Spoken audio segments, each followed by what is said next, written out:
follow, the devil may care. Oh, it's certainly going to be a wild time at Rogers Place tonight. Get it, Jay? Yeah, once or twice a year I get to pull that one out.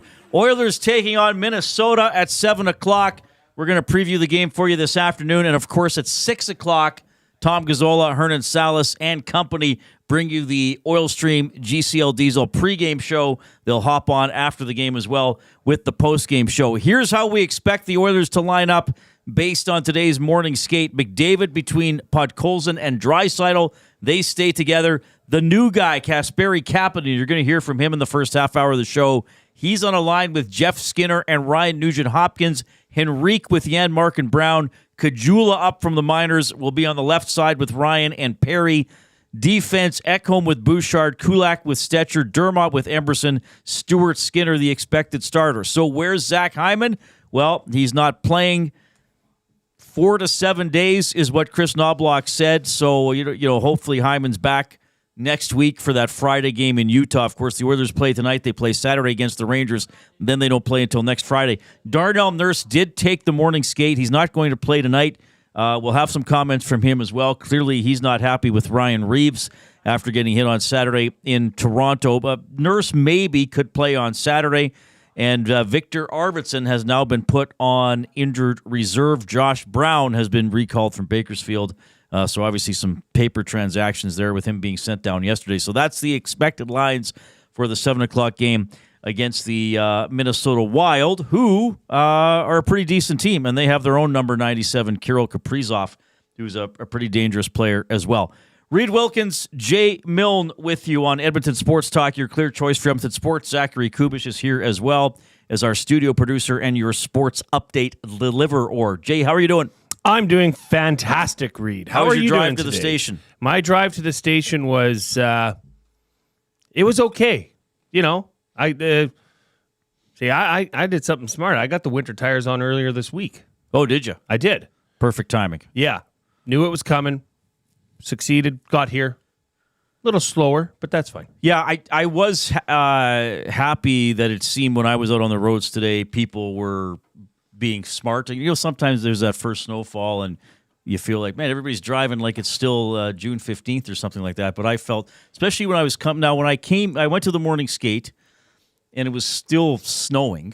And then I stopped at home for lunch and then to change into my finery for the rink tonight. You look lovely. And then coming here along 111th, it had stopped snowing. And then the main roads, if there's not too much snow, they clear off pretty quickly just by the car. But I did feel people were being pretty safe, which was nice. Well, it's not a wet snow. It's a very dry snow, so it blows away quite easily. Not going to accumulate to all that much, I don't think. Yeah, hopefully not. You can communicate with us this afternoon. 780-218-9999 is the EST inbox. If you possess a cellular telephone with texting capabilities, that's the number you can use. You can go into the nasty chat, or sometimes we call it the diabolical dialogue, if you're consuming the show on YouTube. If you are there, please give us a thumbs up. We always strive to get to 100 thumbs up on every show. And you can also email Reid at edmontonsportstalk.com as we are camped out in the James H. Brown studio. James H. Brown Personal Injury Law Firm, the heavy hitters of injury law. With over 200 years of experience, James H. Brown will get you the settlement you deserve. Visit them at jameshbrown.com. Book your private consultation today. Besides a bunch of Oilers chat today to get you ready for the game, we'll revisit some of the storylines surrounding the Edmonton Elks from yesterday. I know we've got a couple Elks messages that I think listeners would like us to get to too. And we will have in studio in about half an hour the Edmonton Oil Kings teddy bear toss jersey. So the teddy bear toss game is Sunday. I can't remember how long they've been doing it now, but quite a while. But they've been having a very unique teddy bear toss jersey. I often have covered the unveiling in person. Today, the Oil Kings, with my new show and having a video capability, they contacted me earlier in the week and said, could Kevin Radomski, their director of business operations, come in with the jersey? And I said, yes, he can. Now, you still haven't seen it. I looked at it online. Yeah, I didn't want to see it till it was live in studio. Because they've done some very cool stuff over the years. They have dressed the players sort of so they look like giant teddy bears in the past with even a simulated puffy tail on the back of the jersey. So they tend to go all out. But this is junior hockey. Have fun with I it. love them. And then when they wear the socks that have the bear fur. Yeah. I love that. I say go for it. Go for it, man. I mean, it's not the NHL. It's WHL. I mean, a lot of their, Sunday at 4 o'clock is a popular game time for them. They get great attendance. They get a lot of kids. Have fun with it. Know your audience. Have fun with it. They're going to get. We'll have to ask Kevin what the record is. I think it's 18,000 bears like that. Like it's incredible. You know what would sell off the charts for that jersey? What's that? Would be if it was Minecraft inspired. I think they've done a Minecraft jersey. Have they? Have they not? Somebody you know what I mean? If it was block like. Oh, okay. The kids love Minecraft, right? Do they? What is that game? So you build things based out of blocks. Everything's a block. Lights are blocks. Floors are blocks, walls are blocks, and you just build things.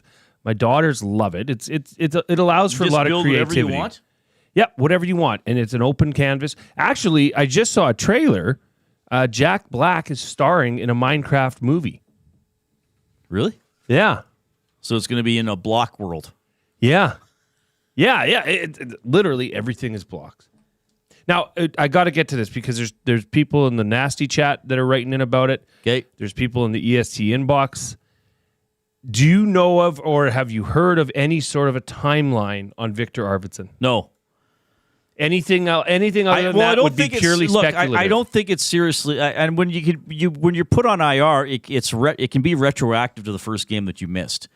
So maybe this is just for the next couple of games to have a roster spot and a little bit of cap space, and then you roll from there. But yeah, it sounded like he was only going to maybe miss 1 or 2 games, and now he's still out. Knobloch did say if it was a playoff game, he'd probably be playing.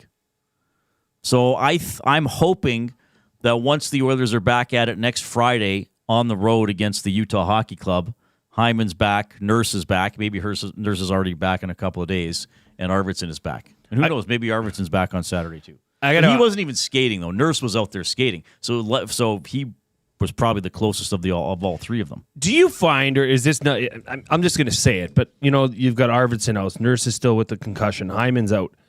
Do you find these are the games that you get, you aren't expecting that much, but get a much more unified game out of the Oilers? I wouldn't say that. I think sometimes teams go into games undermanned and get crushed. I think it's, I don't know. I'm just saying, is it likelier for the Oilers to exceed their expectations tonight? No, I don't think so. Than to play below their expectations? No, I think they'll play to their expectations. Because the expectations aren't high. Well, Minnesota's very good. Minnesota's 12-3-3. Yes. The Oilers are 10-8-2. We know about some of the struggles. And by the way, the Wild on the road are 8-1-2. I mentioned Kaprizov. He has 33 points in 18 games. Man. He's kind of Matt Boldy has 19 points in 18 games, and then they have a few guys in the teens. But I guess maybe Minnesota's a little top-heavy as well, like the Oilers are. Draisaitl, 27 points. McDavid, 24. I think that this is a lineup that's challenged a bit for the Oilers. I mean, you're losing Nurse, so both Stetcher and Dermott are in play, as they have been when they've had the 7D. And now you have a guy you just picked up off waivers on the second line. That, to me, that doesn't bode well. Now, in an individual game, okay, who knows what can happen. And I don't think these injuries we're looking at anybody that's going to be out for weeks or months. But look, Kasperi Kapanen has 1 goal in 10 games and was waived by his, if you're waived, a team is willing to lose you for nothing in return. So you got to remember that. But no, I don't know. Like here's the thing, Jay. McDavid and Draisaitl are playing well enough this year that if they have a big night, and I think they did against Ottawa along with Bouchard, they can, I don't want to say win a game by themselves because hockey is a very complex team sport, and even the best players usually only play about a third of the game. But if McDavid and Draisaitl, in whatever combination, give us 3 goals again tonight, then you at least got a chance. Well, there's a lot of people chiming in about this. This has seemed to hit a chord from the EST inbox. The decline of the Edmonton Oilers has begun. A waiver reject on the second line. Get ready for the draft lottery, folks. That comes again from our friend Laserface Larry. Well, I understand that point. I'm not. I don't know if I'm ready to say the Oilers are going to be. That's a little are much. going to be in the draft lottery or be one of the poorest teams in the league. And I mean, look, right now they're I think fifth in the Pacific Division in points percentage, and they're only 2 points out of first when you just look purely at points. I tend to look more at points percentage because it, eliminates the games in hand or the games played. But yes, that's a fair point. They have a player in the top 6 who was just picked up on waivers. That doesn't bode well for having a productive second line. Nugent Hopkins, again, he scored last game. He still only has 2 goals on the season. Jeff Skinner at times has looked good, at other times has not looked good and been demoted. So that's not exactly a solid take it to the bank second line by any means. Well, the Count in Westmount would certainly agree with you on that. The Count says, getting tired of Knobloch talk about how they lead the league in generating chances. So what? Either they score or they don't, and this team doesn't score nearly enough. Nuge, Arvidsson, Jeff Skinner, and Hyman are all scoring at the rate of fourth liners. Not nearly good enough, especially for a team with below average defending and goaltending. That comes in from the Count in Westmount. Well, we will. Good handle. We'll hear from Chris Knobloch and the Oil Understood because he did talk again today about getting chances. But that's a fair comment. I mean, it's sort of like. Okay, so we're getting a lot of shots from the slot, but we're whatever they were I didn't update it today. We're 30th in shooting percentage, right? Yeah. It's kind of like saying, well, we lead the league in yards gained and we're last in touchdowns. I mean, he's right. You either score or you don't.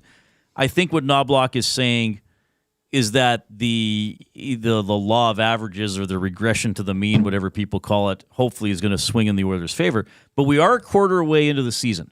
And I think it's fair to say there's concern that maybe some of these guys just aren't going to score at the rate that was expected of them, or they're going to have down years.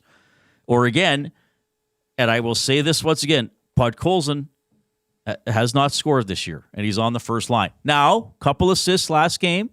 And I know McDavid said in his post-game comments he does things that maybe media people don't notice, which I actually would say I think I have noticed. Maybe he's talking about things off the ice. Oh, maybe. But I think, too, I mean, he does forecheck well. He is good along the wall. I think he's, responsible enough positionally. But I still think when you're on – now, he did get points last game. Yeah. I said that when we came back on when the Ottawa game was starting. I said he better get an assist tonight. If you're on that line, you better at least get an assist. So we'll see how that goes. But still, it is 0 goals for a guy in your top line. I got news for you, though. He ain't going anywhere if he's getting points every game.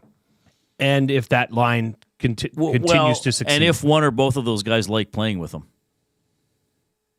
Which seems like Connor does. Well, yeah, based on what he said. I mean, who knows what the conversations are off camera or behind the scenes. But he did praise him after the last game. So, yeah. Be hard not to praise him. I do think there are fair concerns about the Oilers lineup tonight with the players they have out and some of the players they're putting in. I'm not prepared to say I'm writing off the entire... I mean, this is the crazy thing. There's a lot of woe and doom and gloom in oil country, and the team's kind of in the same spot as a bunch of other teams, right? I mean, I guess everybody... Sure, you'd feel better if they were 12-6-2 instead of 10-8-2 or better, but it's not as if they're 28th in the league. But I get that feeling. All right, so we have our... Sorry, did you have something else for later? We'll do it later. We got to get to the off-topic topic here for William Huff.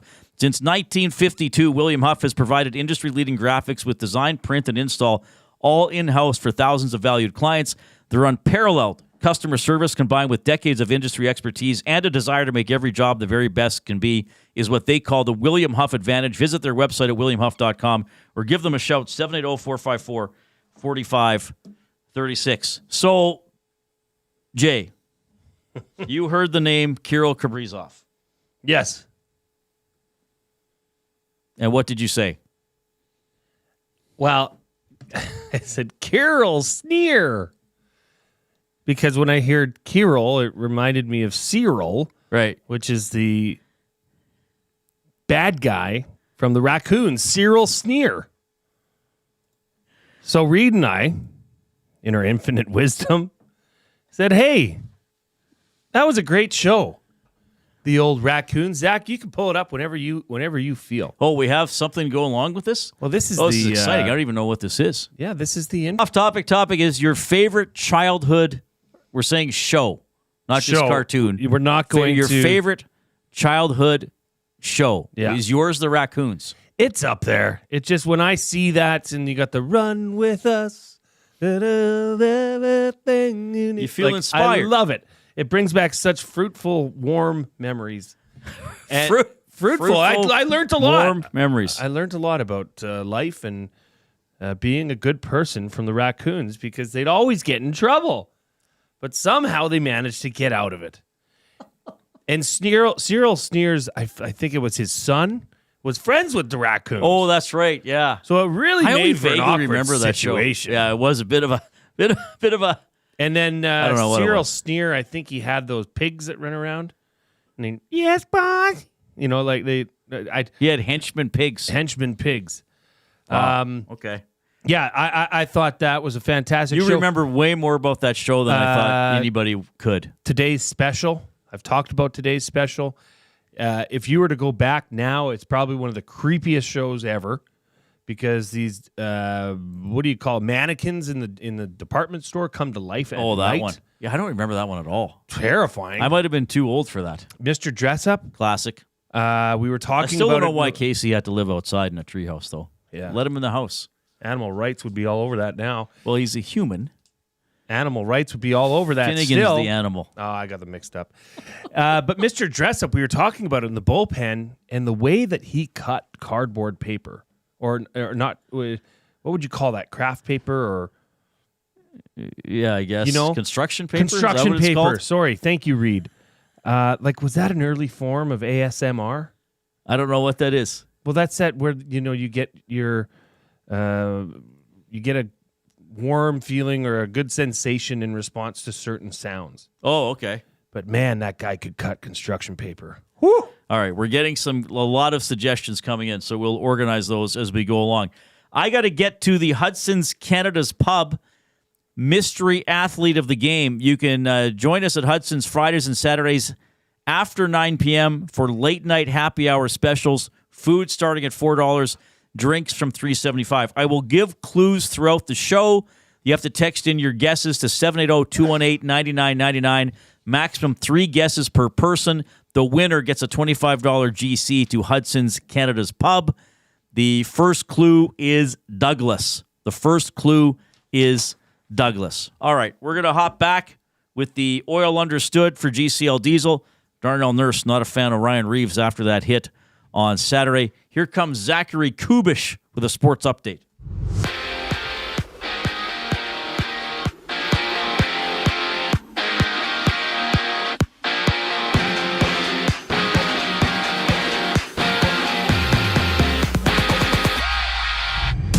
The injury bug has hit the Edmonton Oilers, with the team placing Viktor Arvidsson on the IR while Zach Hyman is out for 4 to 7 days. And with the injuries, the team has recalled Josh Brown and Drake Cagguila from the AHL, with Kasperi Kapanen suiting up in his Oilers debut when Edmonton hosts Minnesota. And you can tune into the GCL Diesel Oil Stream pregame show at 6 o'clock with Tom Gazzola and Hernan Salas, live on location at Hudson's Canada's Pub on White Ave. And you can catch it all on EST. Elsewhere, Yaroslav Askarov will make his Sharks debut when they take on the Blues with 10 games in the NHL. And in Carolina, Frederik Andersen will miss 2 to 3 months for the Hurricanes after undergoing knee surgery. And in CFL news, the Edmonton Elks have been granted permission to speak with former BC Lions head coach Rick Campbell. And Thursday night football action sees the 8-2 Steelers kicking off with the 2 and 8 Browns, with Lieutenant Eric down at the Century Casino Sports Barn Lounge on Fort Road for the action. On the court, there's 4 games with the Raptors tipping off with the Timberwolves. This sports update is sponsored by Advantage Sports Medicine and Physiotherapy. Get treated like a pro with their highly skilled crew Whether you're recovering from an injury or looking to enhance your performance, Advantage Sports Medicine and Physiotherapy uses the same locker room approach, trusted by the best in the game. Find them online at advantagesportmed.ca. The Oil Understood. After the break, I'm Zachary Kubish, keeping you in the loop. Ready for an unforgettable sports experience? It's the EST Flyaway to LA. Presented by the 780. Listen daily for the EST Flyaway keyword. Once you hear it, text us at 780-218-9999 for your chance to qualify to fly to LA. Round trip flights for two, hotel and car rentals, all to go see Edmonton face off against either LA or Anaheim. Plus, experience the brand new Intuit Dome as the Clippers tip off against the Warriors, and top it all off with the Rams kicking off against the Cardinals at SoFi Stadium. This is more than just a trip. This is the ultimate sports experience. The EST Flyaway to LA, presented by the 780 and Edmonton Sports Talk. Your clear choice for Edmonton sports. Food Sausages makes their meat with nothing but the best local ingredients. From chicken, beef, and pork, their gluten-free sausages are packed with flavor. Every single bite. Get a 10% discount when mentioning Edmonton Sports Talk in-store or use the code EST when shopping online at foodsausages.ca. Plus, you get free delivery on orders of $100 or more. Find them at 6736 99th Street. Food Sausages. You can't beat our meat. Hey Edmonton, ready to take advantage of lower rates and better pricing? South Fort Chevrolet in Fort Saskatchewan has you covered. From rugged trucks to sleek SUVs. And with over 40 years in business, you can trust that you're getting the best deal on your new ride. As the proud title sponsor of The Nielsen Show, EST listeners can drive a little to save a lot with South Fort Chevrolet's transparent pricing and down-to-earth sales team. Visit us today in Fort Saskatchewan or online at southfortchev.com. Don't feel like working? Join the Hangout. You never know what you might hear. Weekday mornings 9 to 11 on EdmontonSportsTalk.com.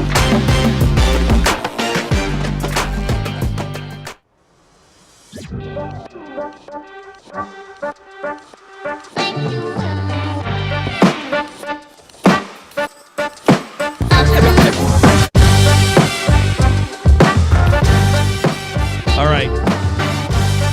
With you until 6 o'clock, and then we hand the stream over to Tom and Hernan for the GCL Diesel Oil Stream pregame show. Hernan's actually going to join us between 5 and 6 for some fun chat. If we have time, I got a poem that was written for Joaquin Gage. I'll get to the whole story about that. What do we have coming into the EST inbox? 780-218-9999. Taylor says Larry sucks. I think that's Laserface Larry he's talking to. Trevor in Airdrie says Laserface Larry needs to stop pointing a laser in his face because it's affecting his brain. How somebody can say this team is going to be a lottery pick is asinine. A lot of people chiming in about their favorite cartoon. This comes in Seal. We were talking about Seal yesterday. Kissed by a Rose, one of your favorite songs of all time. Seal has written Seal's listening. And I thought Jason was weird because he liked my music. Now I've learned he has a fetish or Mr. Dress-Up cutting construction paper. Before Mr. Dress-Up Somebody's cutting. actually writing in as Seal, the musician, the singer. That's amazing. A good friend of the show, I believe. Bronco Nick says my favorite cartoon was Rambo, The Force of Freedom. Yes, Rambo the cartoon.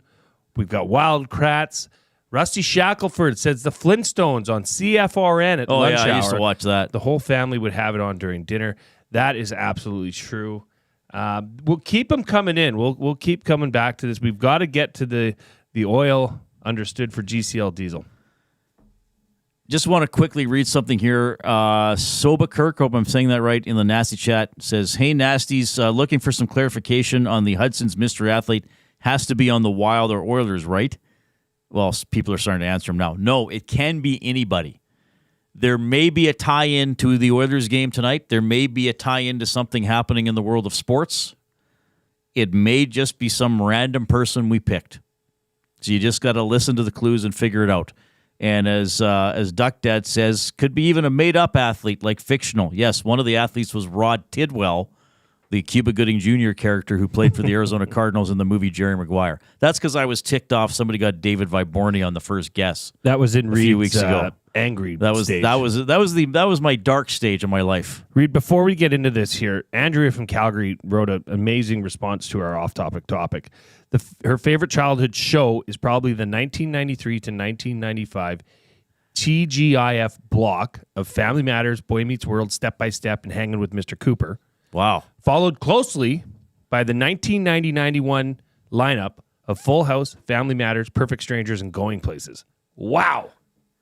Those are some That's great television blockbuster. trivia and memory for sure. Very good. Very right. good recall. 780-218-9999. The first clue, by the way, for the Hudson's Mystery Athlete of the Game, Hudson's Canada's Pub Mystery Athlete of the Game, was Douglas. And I'll have another one, whenever I have it.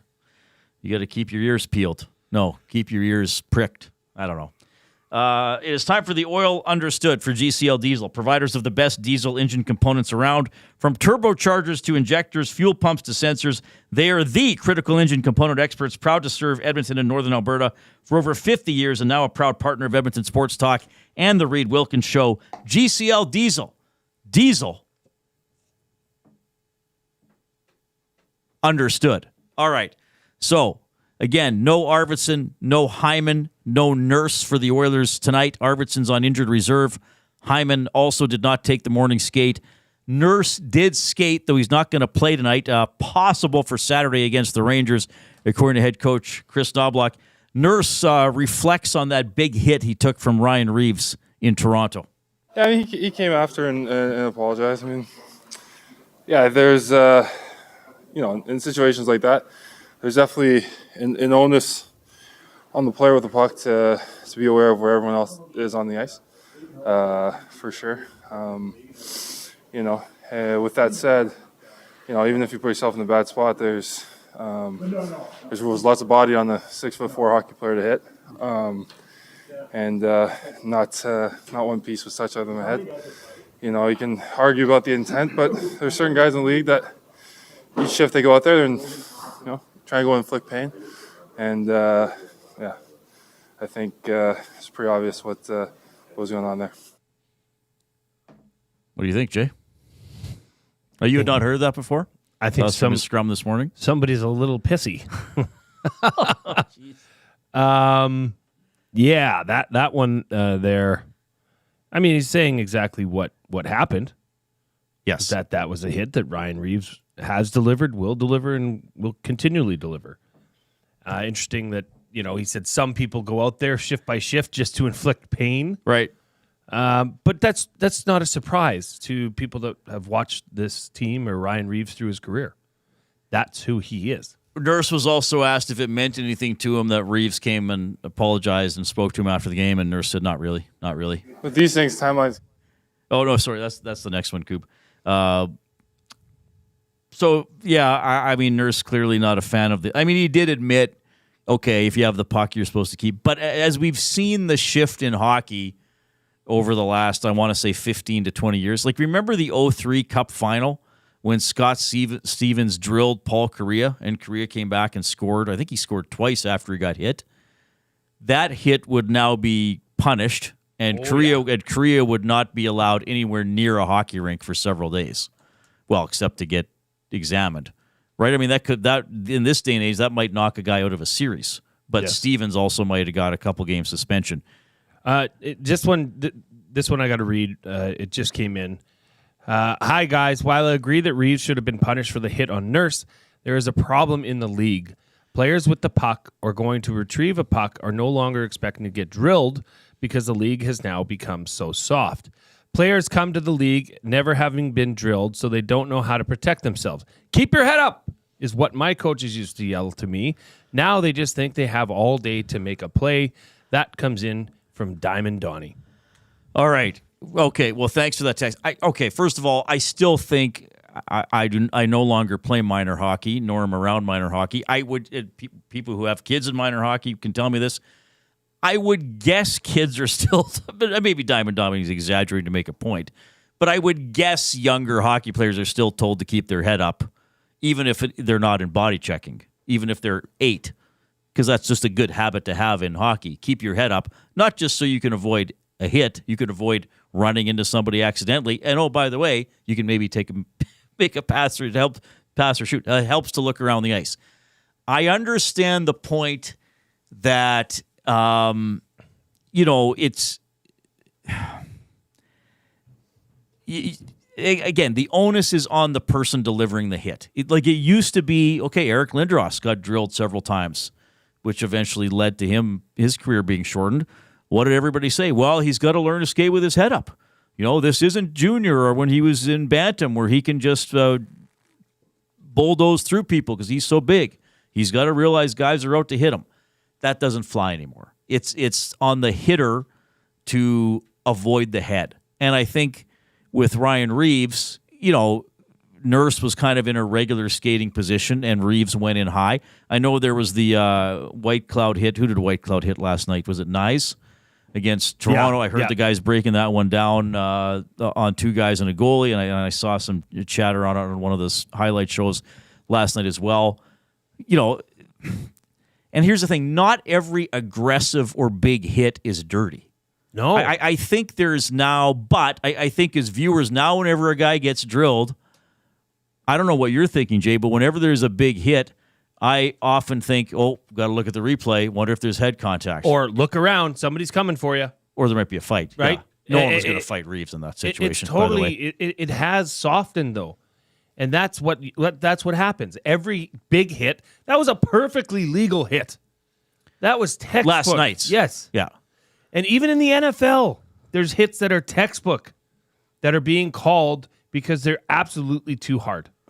Well, you get a penalty for falling on the quarterback for taking him to the ground too hard in the NFL. So you get what you wish for. You get what you deserve. You get what you've made the norm through your rules. But do you think, do you agree with Douglas that players don't expect to get hit anymore? I don't necessarily agree with that. I think Connor McDavid knows when he's speeding through the neutral zone that if a guy can tag him, he's going to get tagged. I mean, he's just fast enough to avoid it. I think there's an argument for both sides of that. I think that players now are like that hit. I mean, you're going through the middle of the ice with your head directly down. You're not thinking of protecting yourself. Heads up. I mean, that is Connor doesn't need to worry about it because guess what? When he's skating up ice and that puck's moving back and forth on his stick, his eyes are laser focused up. He doesn't have to worry about that. That skill development, that part of the game, I see it in this is a little bit different, but I see it in U15 girls basketball, girls that cannot dribble without looking at the ball. That's useless. Right. Your head needs to be up at all times as an athlete. It doesn't matter the sport. So do you think Nurse put himself in a vulnerable spot on Saturday? That was pretty bang. Like when he took the puck and cleared it, that the hit was there. Like if you look at the replay, Nurse's head was hardly even up to see that Reeves was there. Could he made a look or a check prior to moving the puck? Probably. But then there's also the what Gager had said about the chin strap.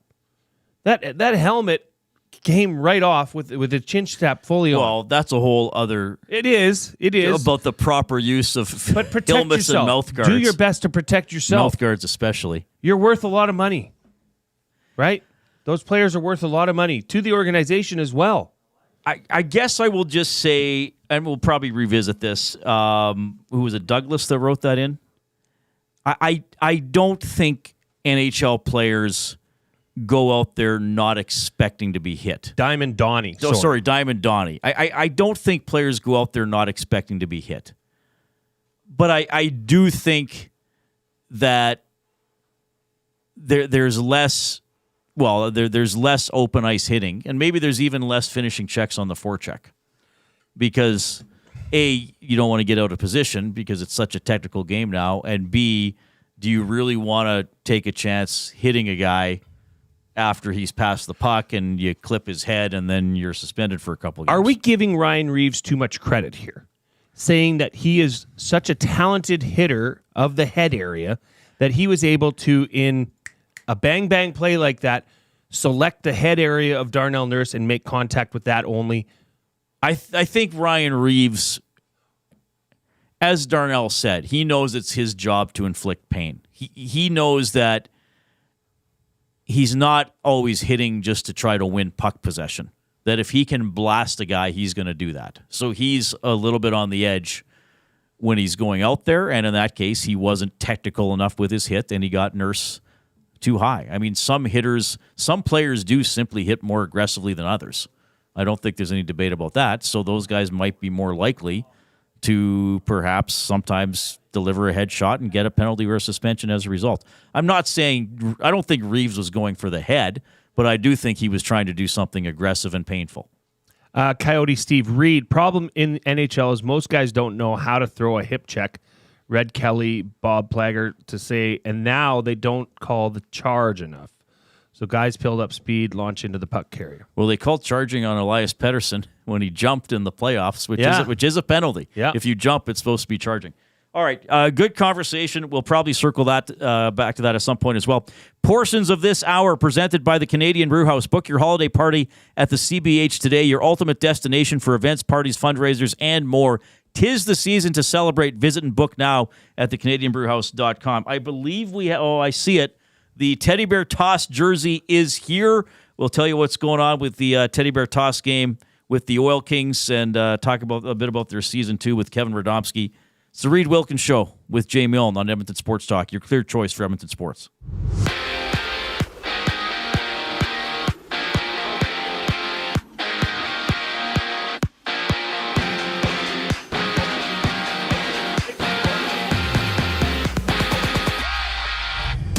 The Edmonton Oilers will be without Zach Hyman for up to a week, with Viktor Arvidsson heading to the injury reserve as well. And Rick Campbell and Josh Brown have been recalled from the AHL, while Kasperi Kapanen gets set to make his Oilers debut against the Wild. And you can catch Tom Cagguila and Hernan Salas for the GCL Diesel Oil Stream pregame show at 6 o'clock, with the show live on location at Hudson's Canada's Pub on Wide Ave. Tune in only on EST. Also on the ice, it's the Flames, Rangers, the Senators dropping the puck with the Golden Knights, and the Devils battling the Hurricanes, having 10 games around the NHL. And the Edmonton Elks have been granted permission to speak with former BC Lions head coach Rick Campbell. Thursday night football action has the Browns going at it with the Steelers, where you can join Lieutenant Eric down at the Century Casino Sports Barn Lounge on Fort Road for the action. This sports update has been brought to you by Wheelers RV and Boat Storage, conveniently located 10 minutes west of St. Albert. Wheelers RV is your safe and secure place to store your RV, boat, or whatever it is you want to store. Visit them at wheelersrvstorage.com to take advantage of their limited time offer. Buy 6 months and get one free. Go to wheelersrvstorage.com today and get your storage needs taken care of. After the break, Kevin Radomski from the Edmonton Oil Kings in studio. I'm Zachary Kubish, keeping you in the loop. You want the heavy hitters on your team, both on and off the ice. If you've been injured in a car accident, call the heavy hitters of Injury Law. James H. Brown and Associates, Alberta Injury Lawyers. With over 200 years of combined injury law experience, their precedent-setting lawyers are ready to help. Locally owned and proud Edmonton Oiler fans, James H. Brown and Associates wants to support you with their unrivaled experience, unrivaled results, and unrivaled commitment. When accidents happen, head to jameshbrown.com. The grand opening sale at Sit and Sleep is almost over. This is your last chance to take advantage of the special introductory sale prices on all mattresses. Stop in today for a free pressure point scan using cutting-edge technology so sleepologists can identify the perfect mattress for you. Right now, get free local delivery on any mattress over $7.99 and receive a free bamboo cooling mattress protector. Enjoy grand opening savings with every mattress on sale. Join us on location today for the final celebrations at Sit and Sleep in South Common next to Planet Fitness. Don't miss out. The grand opening sale ends soon. Gallo LLP is an Alberta-based accounting firm with expert chartered professional accountants in both our Edmonton and Sherwood Park accounting firms. Our experienced and innovative accountants provide financial advice that saves our clients money. Simply put, we help our clients protect their assets and grow their businesses. At Gallo LLP, they go beyond the numbers to ensure the continued success of your business. Reach out to Preet or John to discuss how they can help your business grow. Visit gallollp.ca today and see how they can help you take your business to the next level. Edmonton Sports Talk delivers a mass audience of key, influential customers to your business, all while you associate your company brand with the biggest names, the hottest sports news, and teams from every league around the globe. It's where fans go to get their sports fix and where our partners find the most loyal consumers. Contact us today and see how our team on Edmonton Sports Talk can score the biggest goals for your business. With various advertising options available, email business@edmontonsportstalk.com or head to our website, edmontonsportstalk.com.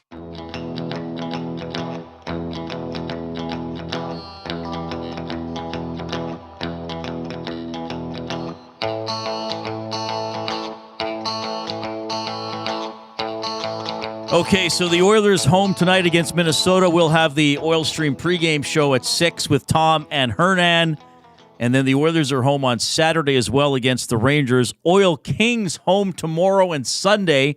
And the big teddy bear toss game is coming up on Sunday. And to talk more about that and other Oil Kings related stories, Kevin Radomski, Director of Business Operations. How are you doing? Thanks for having me for the beautiful studio. I've been on the other side there on the hangout, but my first time sitting here. Looks pretty good. You're pretty spiffy. Well, thanks for coming in. This is fun for me because when I was with Ched, I would always try to attend the news conference unveiling the jersey, and I always had a blast.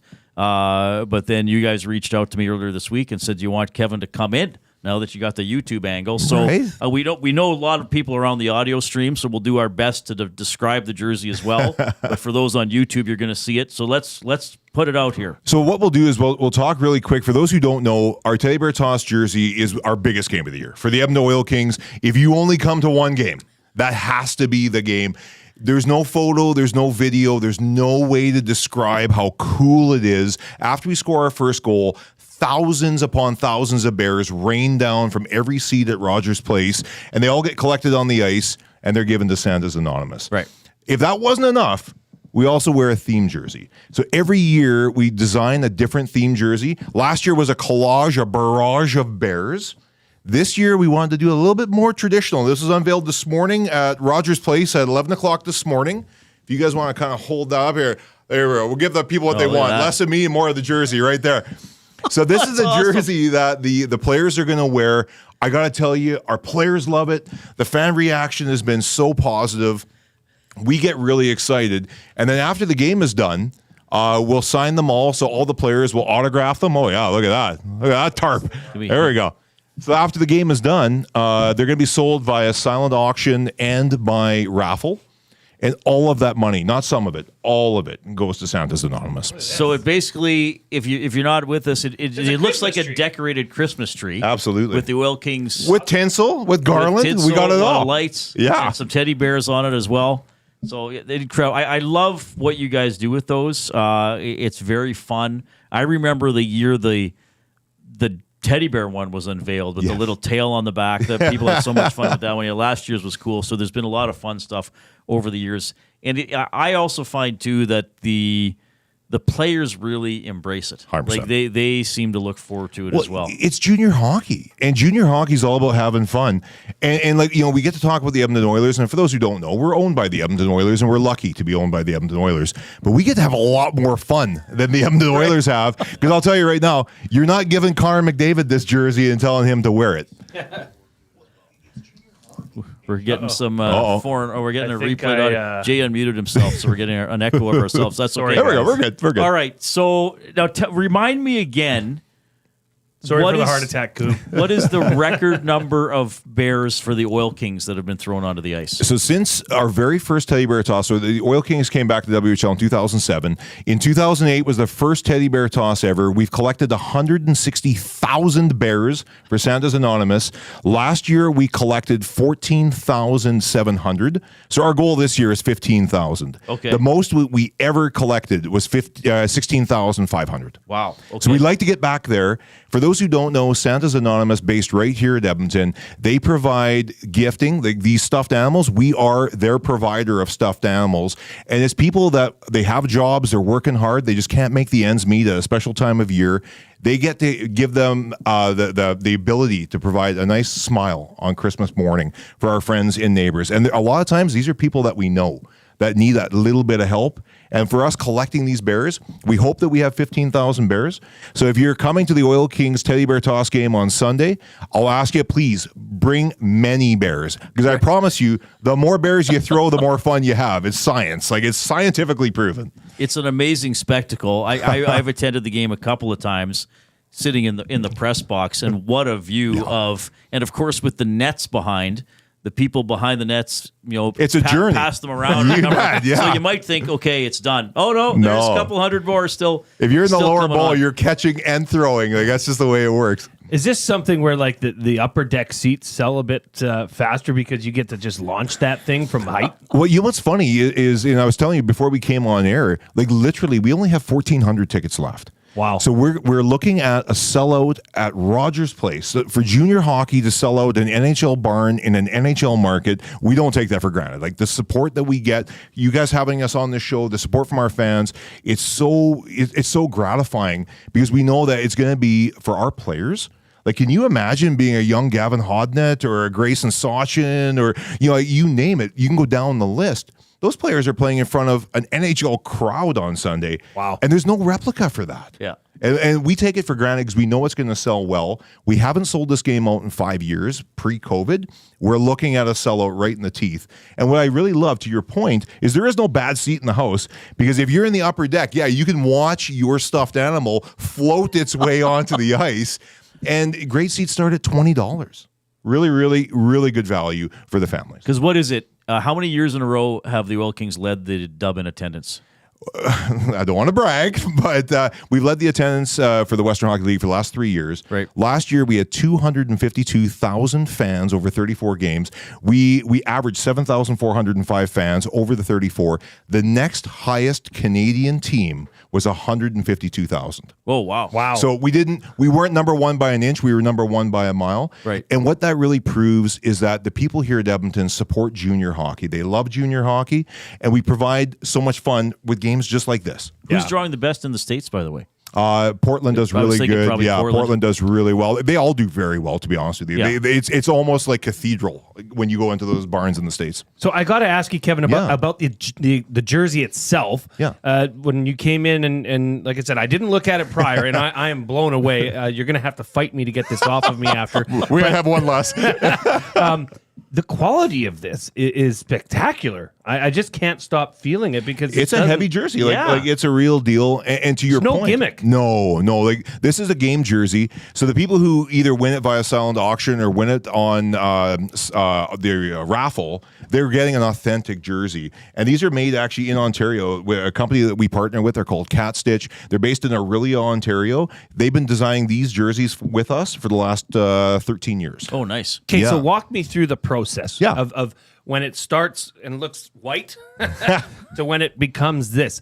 Is there a design group that you guys partner with, or is this something where there's a suggestion box in the lunchroom at the Oil Kings office? How does this work? To be honest with you, it's a great question. It starts with a clean slate and a blank napkin. And we start talking about, hey, like, we've already got next year's planned out. Like, that's how cool it is. The challenge is, how do you do it different? How do you not copy yourself when you've been doing it for 17 years, which this is the 17th version of. So what we start doing is we start mapping it out. And again, being owned by the Oilers, we have a creative department that there's a gentleman, his name is Brandon, that does all of this, and he gives us some iterations, and we start liking it, and then we start showing it around to the dressing room. Like, our equipment manager, Rogan Dean, will take it down to Rogues, and usually if he crunches his face and scrunches his face, I go back to the drawing board, because he's an equipment manager, right? They're all grumpy by trade, right? Like, that's just the way it works.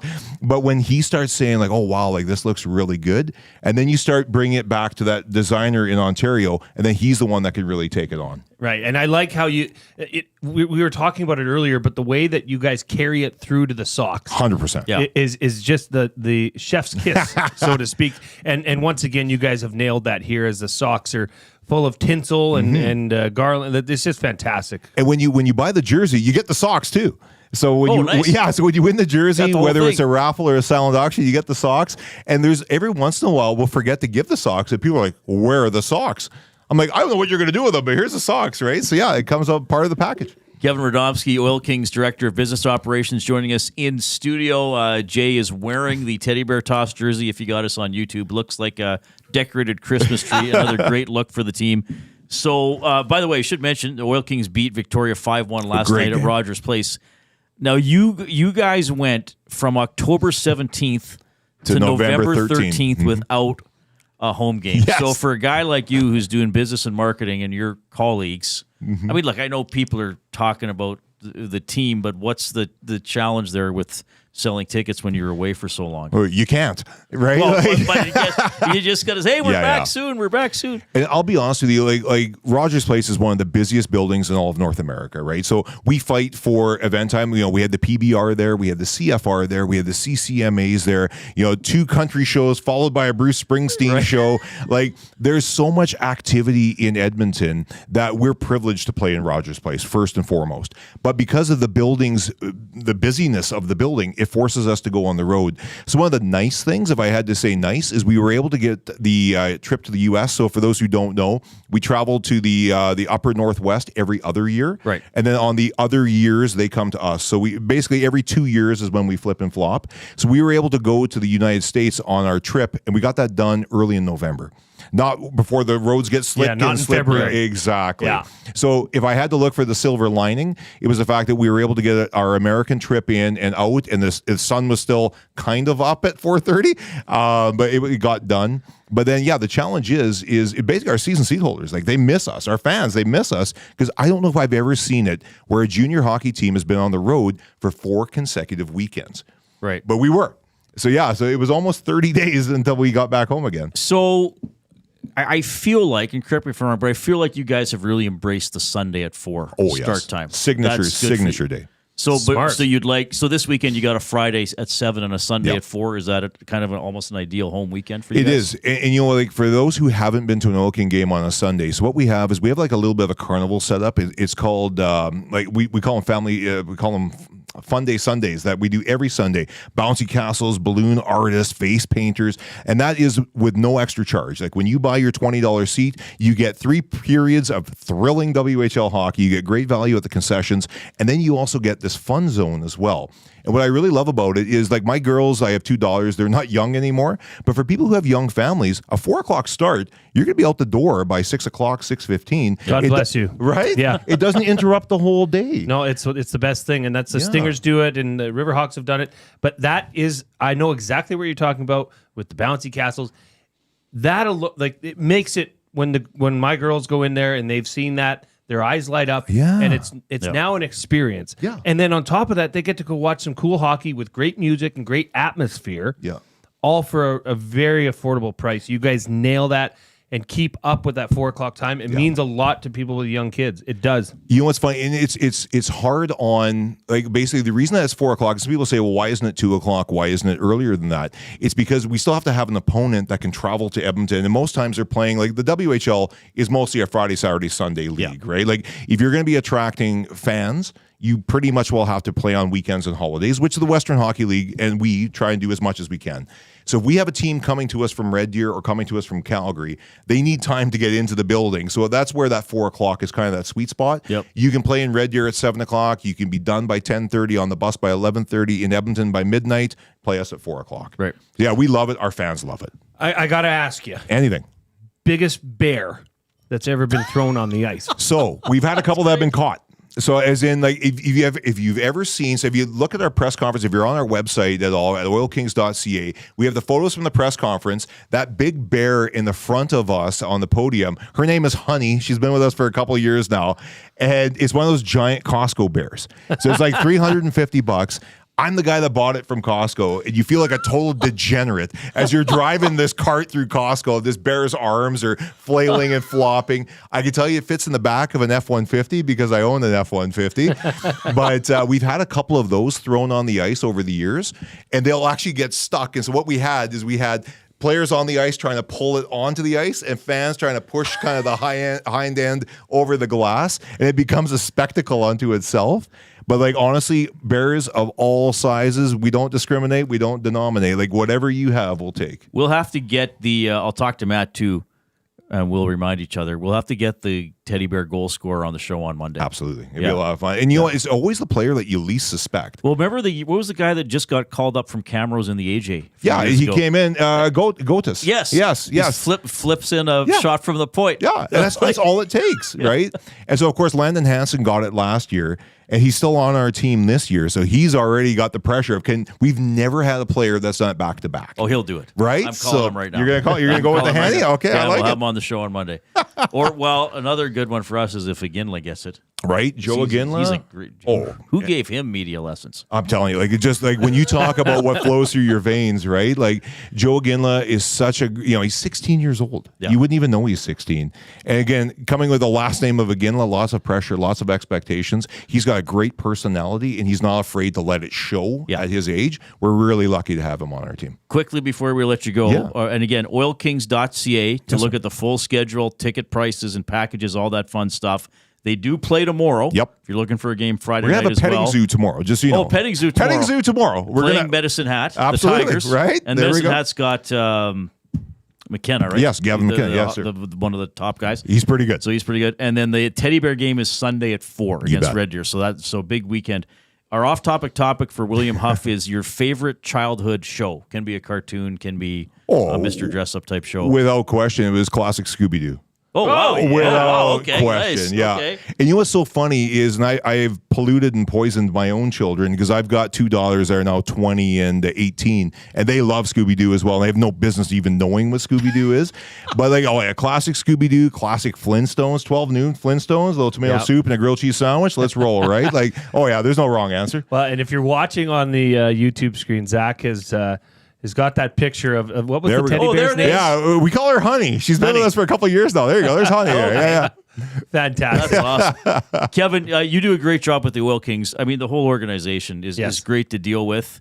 And, hey, we know there's cycles, of course, and back on the way up again this year with a lot of kids and Luke and Kurt working really hard as well. Thank you so much for taking the time to come in. Well, thanks. And hey, Kurt, Luke, you guys heard it first. You guys work hard. The first time I've heard that, but I'm going to go with that. I love it. Thank you for having us. With that. That's Kevin Radomski from the Oil Kings Teddy Bear Toss game Sunday at 4 at Rogers Place. We got a break, and then we got the Coob with the sports update.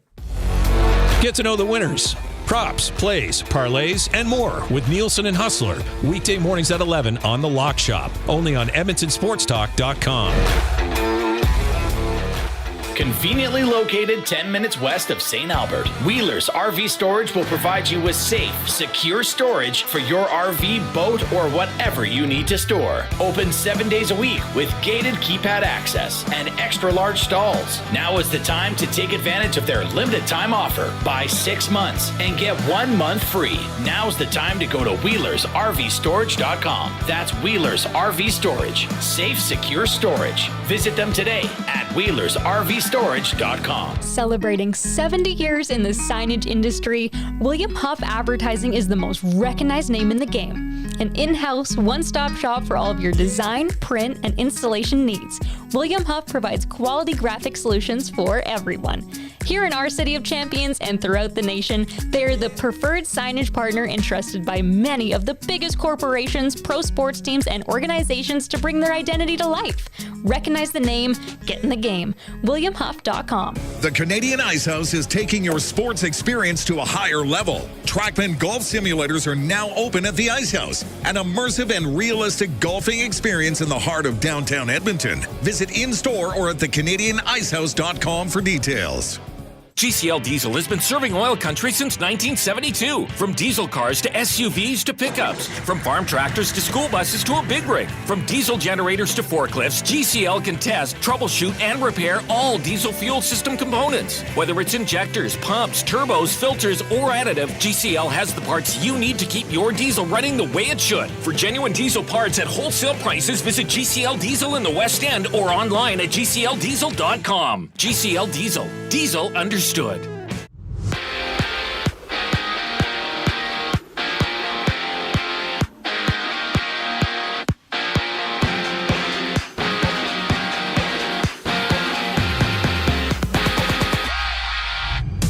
Viktor Arvidsson hits the injury reserve with Zach Hyman set to miss up to a week for the Edmonton Oilers. And in response of the injuries, the Edmonton Oilers have called up Josh Brown and Drake Cagguila from the Bakersfield Condors.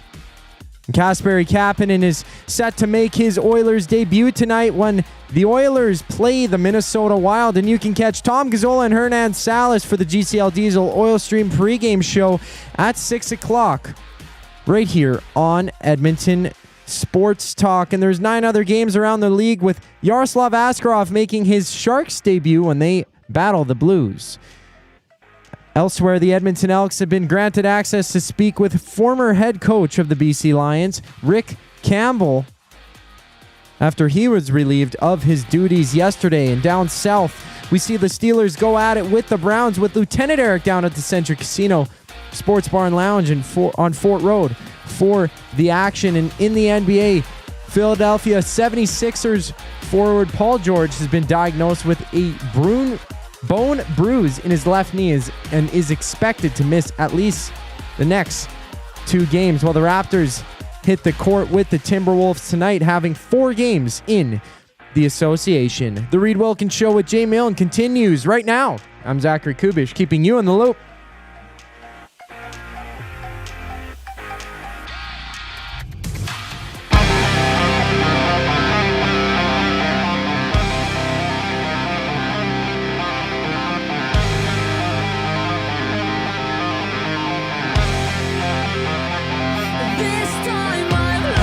All right, appreciate you tuning in this afternoon. Of course, you can get us on the TuneIn app, on the iHeartRadio app. You can get us wherever you find your podcasts, on your phone, under the cushions, wherever you get a podcast, and on YouTube as well. If you are watching live on YouTube, hit that little thumb up to let everybody know that you love us. And it gets more people involved. It's fun. We want to get to 100 every show. We're on a pretty good pace for that one. Especially you pleasure delayers. Yes, if you're a pleasure delayer, do not delay. Give us the thumbs up as soon as possible. Great to have Kevin Radomski from the Oil Kings in studio. Yeah, they do such a great job with the jerseys. The Oil Kings, they've done it right. Like I was saying, it's junior hockey. They had an incredible peak with the Neighbors, Gunther, Kosa era. I know there were other good players, but those are some of the bigger names. Last couple of years were a little tougher. I think they're building up again. But the cool thing was, as he said, they had amazing attendance, even with a team that didn't win as much the last couple of years. So, they're doing it right in getting people to the rink. It's fairly affordable. He talked about those Sunday at 4 o'clock games, why they work. And we didn't ask if there's ever been a Minecraft jersey. I thought the Oil Kings had a Minecraft jersey at some point. Coop, can you Google that? I tried to briefly. I did not. Maybe they have. I know teams. Some teams have done. Yeah, Vic asked, and I didn't want to ask that to him, to be honest, because he said they already know what they're doing next year. What if it is a Minecraft jersey and we put them on the spot in a really bad way? You know what I mean? Well, but with a Christmas jersey, they wouldn't do Minecraft. I don't think. Yes, you could. There's ways. There's Christmas blocks, Reid. It's just blocks. Well, I guess. Yeah. But it is a beautiful jersey. Only 1,400 tickets left. So that, get out there, support. Go get that big old bear. It'll be fun. It's pretty cool. And we should mention there's a teddy bear toss game tomorrow at Clare Drake. First time ever the Golden Bears have had one. Fun. As they're playing the Saskatchewan Huskies. Yeah, a lot of fun hockey to take in this weekend for sure. Oilers tonight against the Minnesota Wild. So it's a 7 o'clock game. We'll have the Oil Stream pregame show with Tom and Hernan. That'll start at 6 o'clock, and then they'll be on after the game as well. Okay, 780-218-9999 is the EST inbox. You can participate in the Nasty Chat on YouTube as well. Do we have any more shows you want to get to first? Your favorite childhood show is our off-topic topic? Amos Moses said... I loved Astro Boy. Now I get to watch it with my kids, and it's still awesome. That is a blast from the past. Astro Boy was the boy that had rockets in his arms and feet, and he was like a bionic boy. Remember, it was a flip book of him running, and in the intro. I'll have to find the Astro Boy intro. I'll take your word for it. Rob from the Grove said, if that's the case, then I have to say He-Man and the Masters of the Universe and the mighty Hercules. Oh, I used to love that with Good Newton. one. Are you ready, Herc? Are you ready? Herc. Dudley said, I just threw up in the corner. Du- In the corner. I don't know if he ever said that. I don't know why I made Newton vomit. Was it Newt? Yeah, Newton was the centaur and Toot was the little guy. And Hercules was Hercules. Oh, this is a good one, Reed. Remember the show Dinosaurs? Oh, I never watched that. Not the mama. I think that was a little after when I was Me too, a kid. but it was great.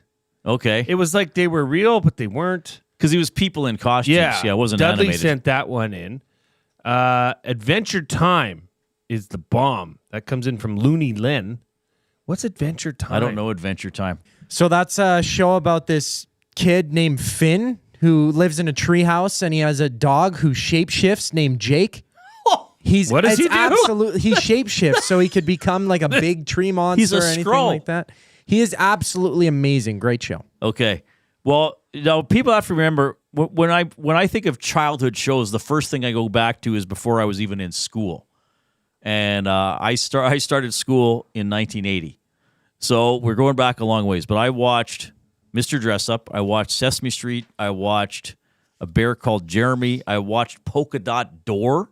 The polka dot door. This was the morning run. dot door. I used to watch the animated Spider-Man show and the animated Hercules show. There was Rocket Robin Hood. I used to watch. That was came animated. in. Yeah, Rocket Robin Hood, classic. Maybe I don't know. What about- maybe it sucked as a kid? I liked it. Look up. Yeah, Friendly Giant. up. Yeah, Friendly Giant. Great one, hey? So he had a giant rooster, and he had a giant giraffe, Jerome and Jerome, Rusty. right. Yeah, and we have a hen. We have the EST hen Dolores, who's working right now. Dolores really liked the teddy bear jersey, by the way. It was too big on her. wanted to It was eat it. way too big on her. She was pecking away at Magilla Gorilla. I remember that. Sharon, Lois, and Bram from Jasmine. Hey, that's our Jasmine. Hey, Jasmine. Maddie, we asked Maddie this. Maddie said Barney.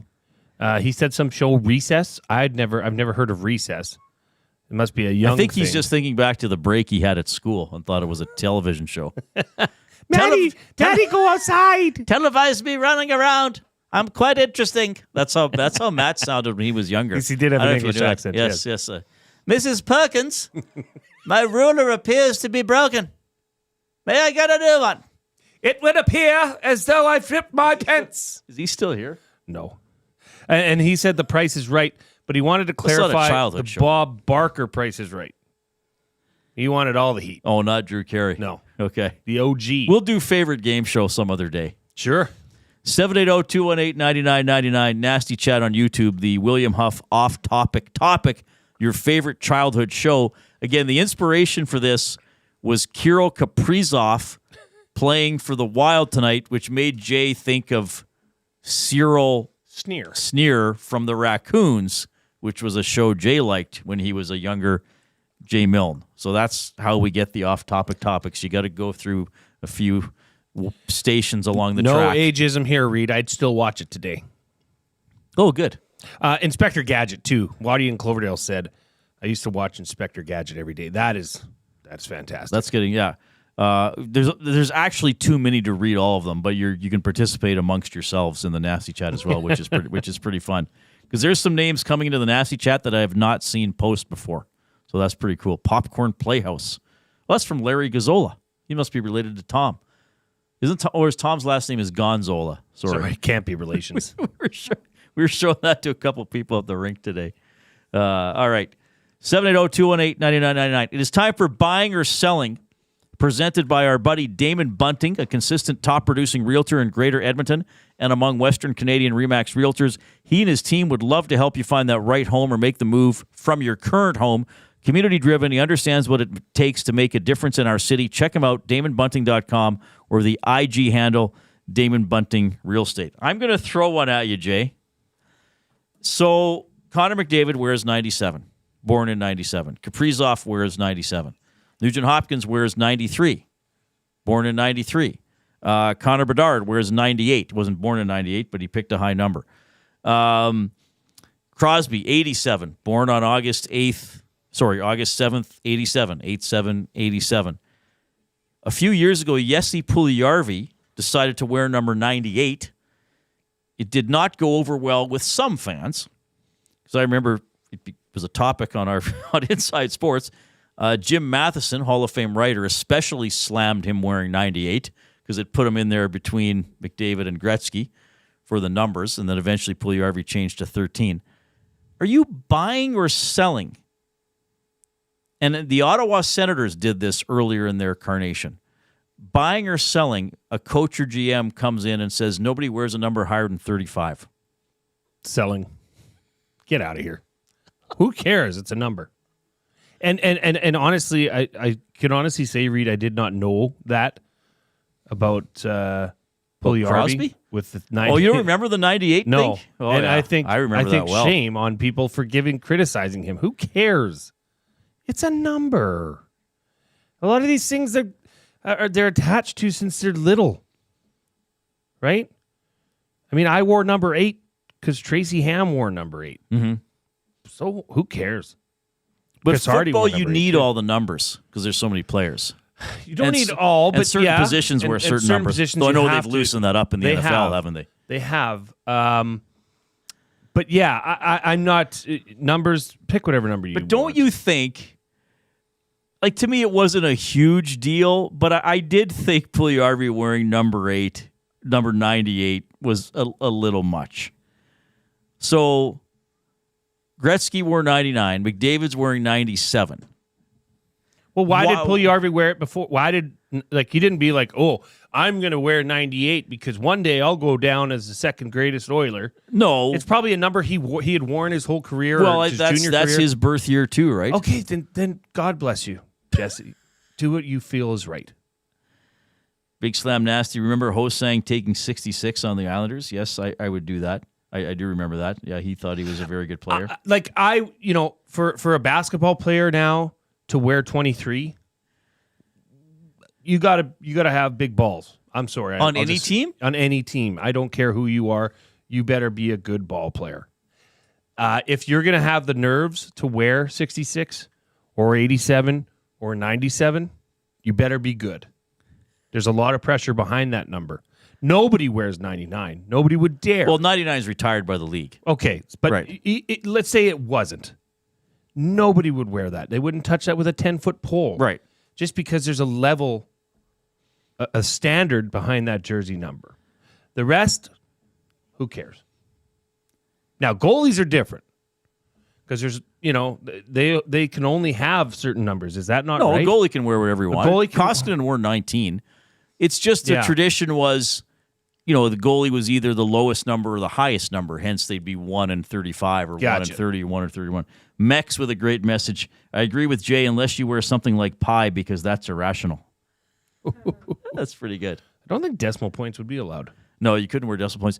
And in basketball, do they still have the rule? I hope there's a basketball ref out there, because the rule there was a rule in basketball that you had to have both numbers had to be lower than 5, right? So the ref could show your number on his hands, his or her hands, if there was a foul. So like 2-3 white gets the foul. So there's 27. So you'd go 2-7. Yeah, I think it's right. I think at one point in basketball that was the rule. Oh, weird. That you couldn't have a number higher than 5. Like either digit couldn't be higher than 5. Right? Or then if you're a single digit, then it's like, okay, 8. Then they show 8 fingers. There was something like that.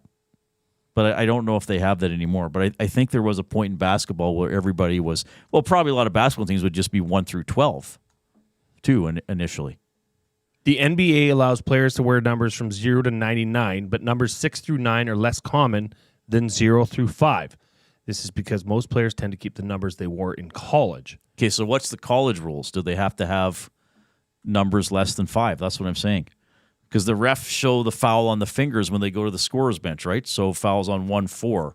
In American basketball leagues, the highest number traditionally used is 55. However, college basketball players can now wear numbers above 5. Okay, so they've changed. But so I was the original rule for limiting numbers to 5 was so that referees could signal fouls to scorers. So tables. basically, the numbers were 1 to 15 20 to 25, 30 to 35, 40 to 45, 50 to 55. That's right. Right. But now it's anything. You're right. And you know how I figured that out?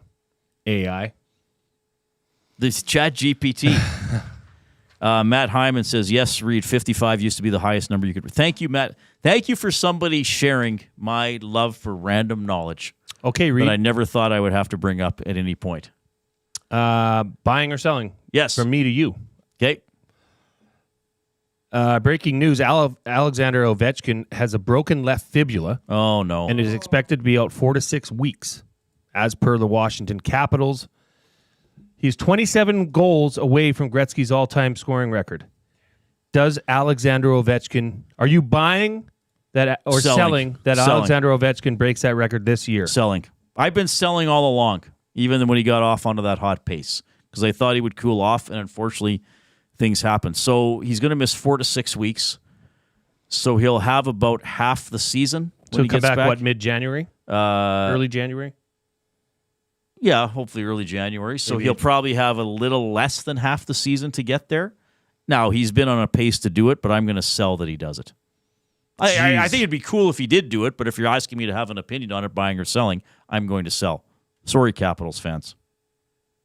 Ooh, been a bad week for Dusty. Or bad, I guess. So he loves Ovechkin, too? Big. I think Marshall, his son, is a big Ovechkin guy. Oh, okay. If I'm not mistaken. So this will be terrible news in the Nielsen house. Dustin will probably want to go back to work. All right. Well, he has been working. He doesn't come in. He has been, yeah. And he's chugging along. I choose you. If you choose Dustin to come back and see us, give a thumbs up. Give us a thumbs up on YouTube. We're doing very well with our pace to get to 100. Okay. Keep the off-topic topic coming in. 780-218-9999. Your favorite childhood show. Yeah, let's get into it. We're going to get more of your texts and messages coming in as well. I have a poem about Joaquin Gage that I got AI to write. Clue number, how many? Did I only give out one clue? Yeah, we got to get where's my sheet? I've been negligent with this. Hudson's Canada's Pub. Mystery athlete of the game. The second clue, Jay, I have lost my clues. Well, no, I have not. Here it is. The second clue it was a number, right? Is history. The second clue is history. The first clue was Douglas. The second clue is history. So text in your guess, maximum of 3 guests. We're trying to give away a $25 gift card to Hudson's Canada's Pub for the mystery athlete of the game. Douglas and history are the 2 clues so far. Here comes our history maker, Zach Kubish, with a sports update.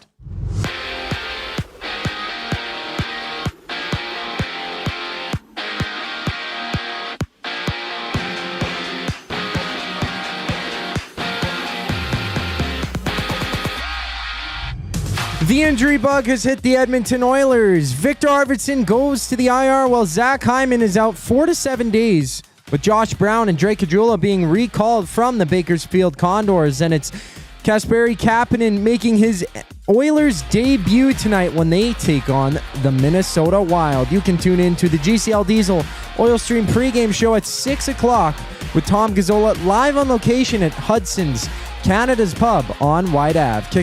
Catch it all here on EST. And Alexander Ovechkin has suffered a fracture in his fibula and will miss 4 to 6 weeks for the Washington Capitals. And there's 9 other games on tap tonight, with Yaroslav Askarov getting his first action with the Sharks when they face the St. Louis Blues. In CFL news, the Edmonton Elks have been granted permission to speak with former BC Lions head coach Rick Campbell. And Thursday Night Football action has the 8-2 Steelers kicking off with the 2-8 Browns, with Lieutenant Eric down at the Century Casino Sports Bar and Lounge on Fort Road for the action. While on the court, there's 4 games in the NBA, with Scotty Barnes returning for the Raptors when they tip off against the Timberwolves. This sports update has been brought to you by Paramount Flooring. Proudly family owned and operated for 33 years, Paramount Flooring is your full-service flooring and tile supplier. Whether you're a homeowner, renovator, or builder, Paramount Flooring provides the flooring to fit your lifestyle and budget. Visit their showroom that's open 7 days a week at 10707 184th Street. Paramount Flooring. Flooring for the life that you live. After a quick break, the Reid Wilkins Show with Jay Milne continues. I'm Zachary Kubish, keeping you in the loop. Ready for an unforgettable sports experience? It's the EST Flyaway to LA. Presented by the 780. Listen daily for the EST Flyaway keyword. Once you hear it, text us at 780-218-9999 for your chance to qualify to fly to LA. Round trip flights for 2, hotel and car rentals, all to go see Edmonton face off against either LA or Anaheim. Plus, experience the brand new Intuit Dome as the Clippers tip off against the Warriors, and top it all off with the Rams kicking off against the Cardinals at SoFi Stadium. This is more than just a trip. This is the ultimate sports experience. The EST Flyaway to LA, presented by the 780 and Edmonton Sports Talk. Your clear choice for Edmonton sports. If you've been injured in a car collision, let James H. Brown and Associates, Alberta Injury Lawyers, protect your interests. They'll be there every step of the way to help answer your questions and help you get your life back on track. Trust Alberta's precedent-setting injury lawyers with their unrivaled experience, unrivaled results, and unrivaled commitment. When accidents happen, call James H. Brown and Associates, Alberta Injury Lawyers, 780-428-0088, or go to jameshbrown.com. Gallo LLP is an Alberta-based accounting firm with expert chartered professional accountants in both our Edmonton and Sherwood Park accounting firms. Our experienced and innovative accountants provide financial advice that saves our clients money. Simply put, we help our clients protect their assets and grow their businesses. At Gallo LLP, they go beyond the numbers to ensure the continued success of your business. Reach out to Preet or John to discuss how they can help your business grow. Visit gallollp.ca today and see how they can help you take your business to the next level.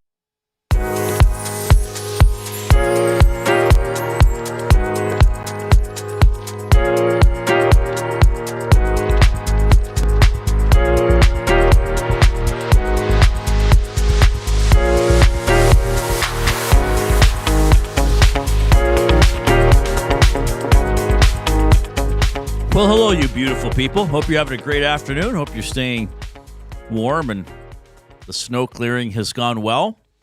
Hudson's Canada's Pub mystery athlete of the game. Again, the two clues are Douglas and history. Text in your guesses to 780-218-9999. Again, maximum 3 guesses per person. And Jay Milne is keeping an eye on those. So for the Oilers tonight, you've heard Zach talking about it. Arvidsson on injured reserve. He won't play again. Nurse day-to-day. He did take the morning skate, but he's not going to play tonight. And Zach Hyman is out as well, so that's not good. Zach Hyman, 4 to 7 days. So we might not see these guys till after the little break after they play the Rangers on Saturday. So the lines, Podkolzin, McDavid, Draisaitl, Jeff Skinner, Nugent-Hopkins, Kapanen, Janmark, Henrique, Brown, and Cagguila called up. He'll be with Ryan and Perry. So Kasperi Kapanen, freshly claimed off waivers from the St. Louis Blues. He's in tonight. He was asked how he can fit in. Yeah, I think I've got decent size, and I think my skating is probably the best attribute I have. So just try to use those as much as I can, and just bring energy and then try to help as best I can. All right. So, yeah, we'll see how he does. He was pretty kind of what you expected today when he did his media scrum. Just ready to go, wants to help, glad to play in a Canadian market again. He used to be with the Maple Leafs. So, yeah, I get it, and quite frankly, I agree with anybody who's saying, what can we expect from a waiver wire guy on the second line? That's totally fair. Now, maybe he scores tonight. Who was it that predicted he scores tonight? Matthew? Yes. That he scores tonight. Is he a long-term solution? I guess the question with Kapanen is not, is he a long-term solution in the top 6? Because once Hyman and Arvidsson are healthy, they're in the top 6. I guess the question with Kapanen is, can he provide something in the bottom 6? And maybe that's some speed, maybe the occasional goal. I mean, clearly, I don't have high expectations for him offensively anymore at this point in his career. And could he help on the PK, which has shown, has been a lot better for the last week and a half. And he was, practicing on the PK a little bit today at the morning skate. But I have and maybe I'm just becoming an old curmudgeon, but I've been through this before, and I've seen Oilers teams and other teams do this. I have pretty low expectations for anybody claimed off waivers. You said it best. I've been here before. Don't say you're becoming a curmudgeon. That's called experience, Reid. Yes. So speak from your heart and trust it because it's usually right. But having said that, I mean, you never know. I mean, Alex Chason was a PTO player who had a really good season with Edmonton. Sometimes it's about the individual ability and work ethic of the player and all those types of things. But sometimes a player just goes to a team and he fits better and he used better. Despite being on the second line tonight, Kasperi Kapanen does not need to be a primary scorer for the Oilers. Well, then again, but now when I'm saying that, maybe he does because some of the guys who are supposed to be primary scorers aren't scoring this year. This is always baffling to me to see a player claimed off waivers and injected into a lineup on the second line of a team that went to the Stanley Cup Finals last year. How does that? I mean, you wouldn't just take a player, trade them from, I don't know, the Ravens to the San Francisco 49ers and say a day later you're playing in the game. You might have limited reps, but he's in the game. He's on the second line. Well, I think if Hyman were healthy, and when they claimed him, Hyman was healthy, I think if he was healthy, he's with Ryan and Perry, and Cagguila's not called up. Okay. To me, that's probably what the thinking was. And then when Arvidsson's healthy, then if he's any good, he's a 13th forward, or they waive him again. I'm honestly looking forward to watching Cagguila play more than I am. How come? He's intrigued me with his play. When he's been up here, he's been consistent. He's been around the net with the puck. And in that depth line, I don't really... Derek Ryan has not impressed me. Derek Ryan is somebody that is almost non-existent on the ice. So, I would honestly like to see Cagguila a little bit higher. Maybe swapping him and Brown. Well, they want Henrique, Janmark, and Brown to be a line. I know. They want them to recapture. Then they better start proving that they are capable of recapturing what they had in the playoffs last year. Well, and part of it for them is killing penalties as well. True. I mean, some of these guys... With the bottom six, of course you want everybody to score, but I think with some of the bottom six players have a dimension, be really good at something. So you mentioned Derek Ryan, if he leaves the rink with 0 goals, but plays 12 minutes and 4 of them are on the penalty kill, and they don't give up a power play goal against, you're right. You say that's a good game. Yep. But the PK hasn't been great, and they're not chipping in with a lot of support scoring most nights. Portions of this hour are presented by the Canadian Brew House. The NHL lives at the Canadian Brew House. Every Oilers game day, get $1 off tankards of Molson Canadian and Coors Light. You can win game tickets and 2 tickets to a surf and turf dinner at the end of the season. Full details at thecanadianbrewhouse.com. Here is what head coach Chris Knobloch had to say about Kasperi Kapanen.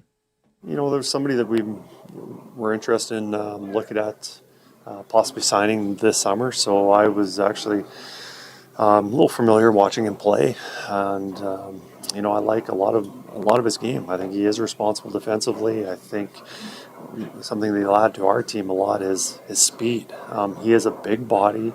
He is fast, and I don't think you can have too much of that. So now playing where he fits in the lineup, whether it's bottom 6 role, top 6 role, that he'll determine how well he's playing, who he's going to be playing with. But I think he adds a good element to our team.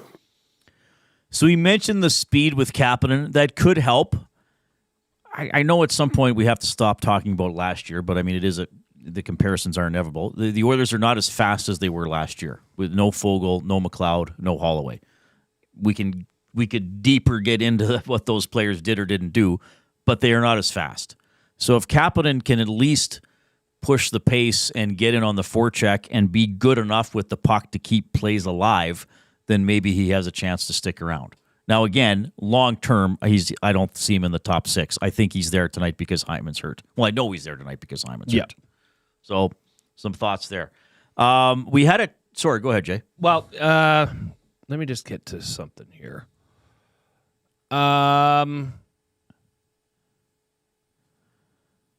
Jasmine says, what doesn't impress me? The Minnesota Wild jerseys. They are not nice. Worst colors in the NHL. Logo is cool, but it needs to pop more. never thought about that.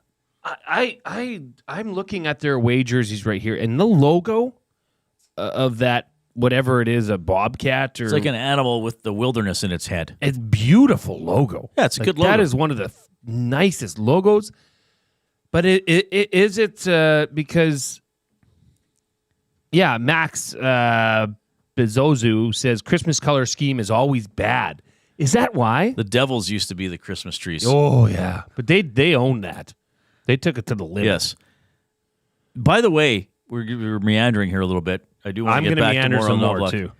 Has anybody seen the Anaheim Ducks this year? I didn't realize those were the road jerseys. The orange? Yes. Terrible. Yeah, they look awful. They're awful. And I don't mind orange as a jersey, as a color. I mean, the Oilers, I thought, had a really good orange jersey when they first unveiled it. Those Anaheim ones are like, oh my goodness. Especially with there's so much orange. The pants, huge shoulder patches, the helmets. They look, is garish the word? I like using big words. Garish, is that proper use of the word garish? Ugh, the pants. The pants need to go. The pants being orange are just a problem. Get out of the pants. Like, make the pants black. That would break it up. They wanted to own the orange, I guess. They're terrible. Reid, did I get to this earlier? What came in from Carmen? I can't remember. Hopefully the Oilers can survive these games against the Wild and the Rangers. The break is coming at a good time. By next Friday, Nurse, Hyman, and Arvidsson will be good to go, and the Oilers will get on a run like they did last November. Carmen. Well, yeah, I think that's fair. I mean, a couple of good teams coming in, and the Oilers are depleted. I think if the Oilers could win one of these two games and then hopefully get healthy next week, then that would be pretty good. I mean, you'd love to win both, of course. But I think if they could win one of these two games and stay a couple games over 500, you get to that American Thanksgiving cut line. They will likely be out of the playoffs at American Thanksgiving, which usually isn't great. But, I mean, depending on the year, 2 to 4 teams who are out at American Thanksgiving do usually wind up getting in. But, yeah, I think that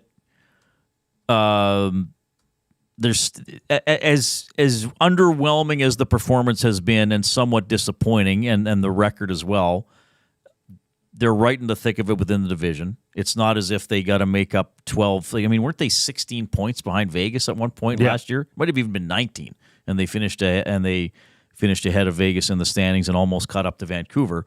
So there is a lot of hockey left. I'm not counting on a 24-3 run as last season. But we are seeing, and hopefully they continue, some subtle signs of the penalty kill getting better and some subtle signs of the power play getting better. Subtle, not so subtle. I mean, they've been killing it for the last 6 games. The PK's been good. The PK's been good, and the power play's looking a little bit better. Deaky Sparks says, Oilers fans just don't like the Wild jerseys because they're always seeing the Wild beat them. That could be true. Well, there was that stretch. Wasn't it over 20 games they lost in Minnesota? That was a while ago. They had their number. And Brent P. says the Wild logo is a bear head. Went and looked at it, and by golly, that sure is bear head. I never knew what animal it was. I just thought it was supposed to be a savage beast animal. Yeah. That'd be a good name for a team, the Savage Beast Animal. Animals. That's what we'll call the EST Crib Team. That sounds like a band name. That was Savage Garden. Okay. Teddy Ruxpin. Are we back to the... He's getting a lot of love. Back to the shows now? He's getting a lot of love. There is a bit of a tangent going on in the nasty chat about, speaking of Red Green, the Red Green show was mentioned. In SCTV, I would not refer to SCTV as a childhood show. Yeah, we're talking about shows for kids, not shows you watched as a child. But we're talking more Mr. Dress Up, Sesame Street. Is that this? I don't remember. Oh, that's one of the best skits on SCTV. Those guys are funny. Rick Moranis and John Candy was playing the drums. Oh, I don't even remember that one. Oh my gosh! Google it in the break. You'll laugh so loud you might pee your pants. All right, 780-218-9999 and into the nasty chat on YouTube. Read at Edmonton Sports Talk. Read at EdmontonSportsTalk.com is the email. Cooper, you okay? Yes. Okay, good. He got up and left, and I was worried. He's a hungry boy. The building was being evacuated. He just chose not to tell us. Can we still get to the Knobloch clip about the main concern he has for the team?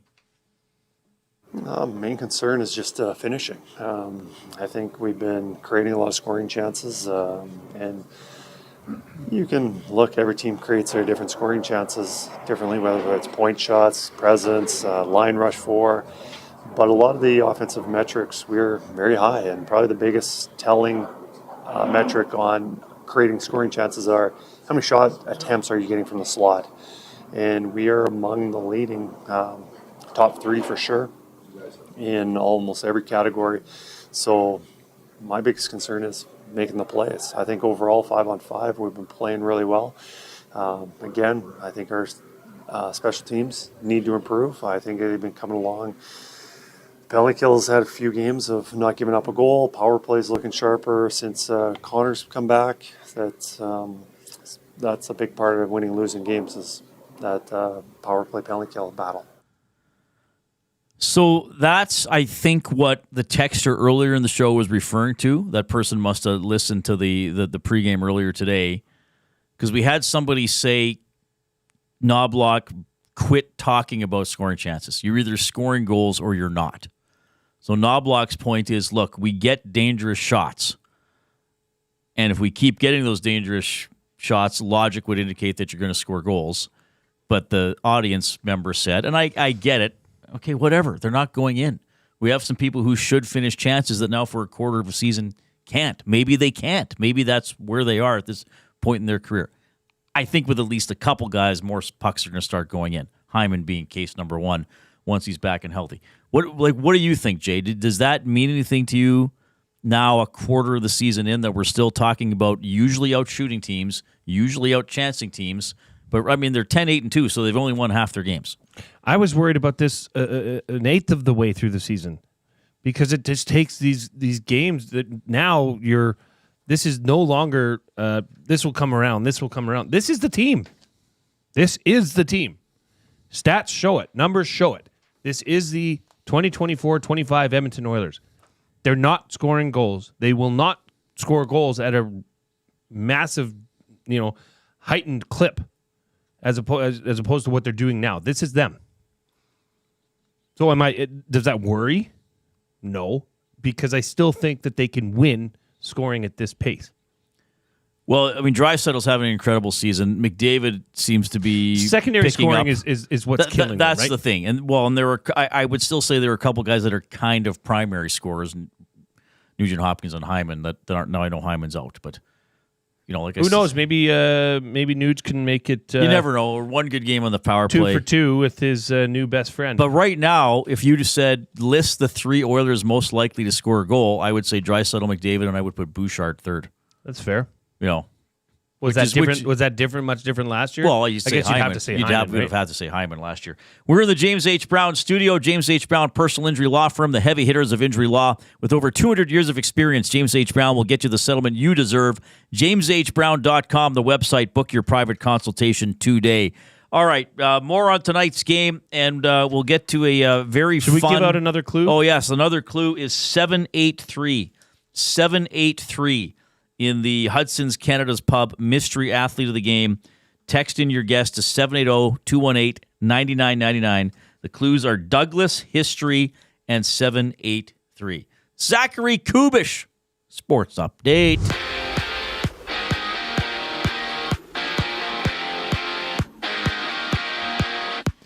The Edmonton Oilers will be without Zach Hyman for up to a week, with Viktor Arvidsson heading to the injury reserve, and Cagguila and Josh Brown have been recalled from the Bakersfield Condors, while Kasperi Kapanen gets set to make his Oilers debut against the Wild. Catch Tom Gazzola and Hernan Salas for the GCL Diesel Oil Stream pregame show live at 6 o'clock on location at Hudson's Canada's Pub on White Ave. Tune in only on EST.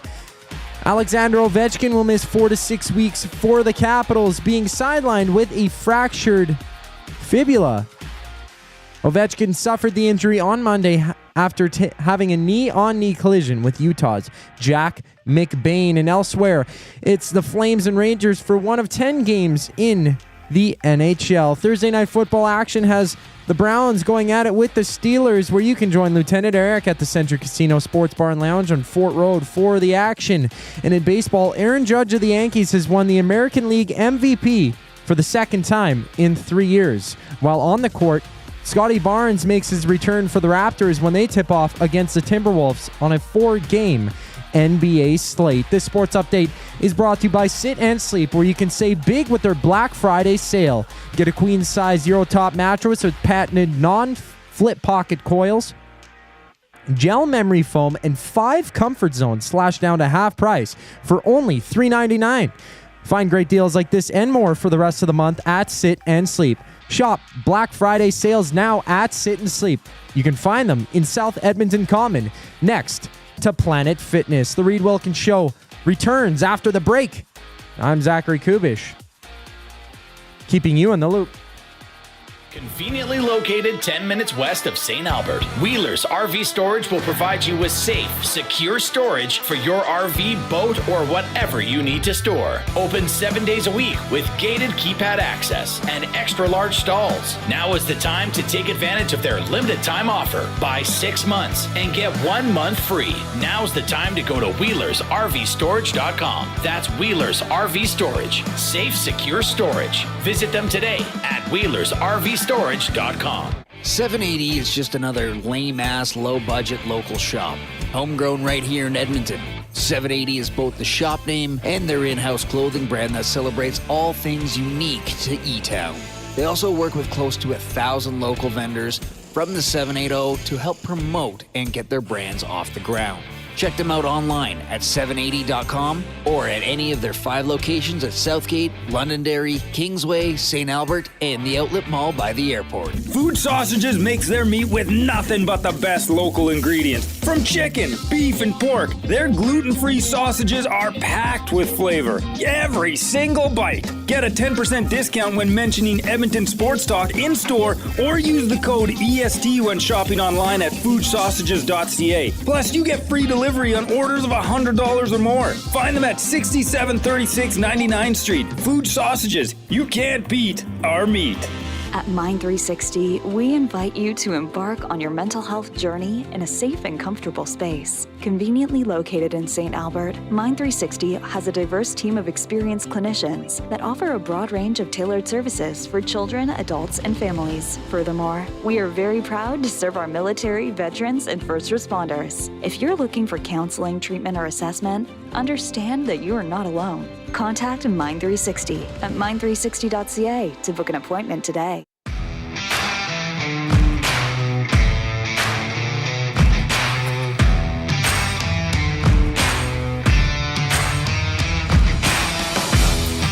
Okay, so the clues for the Hudson's Canada's Pub Mystery Athlete of the Game.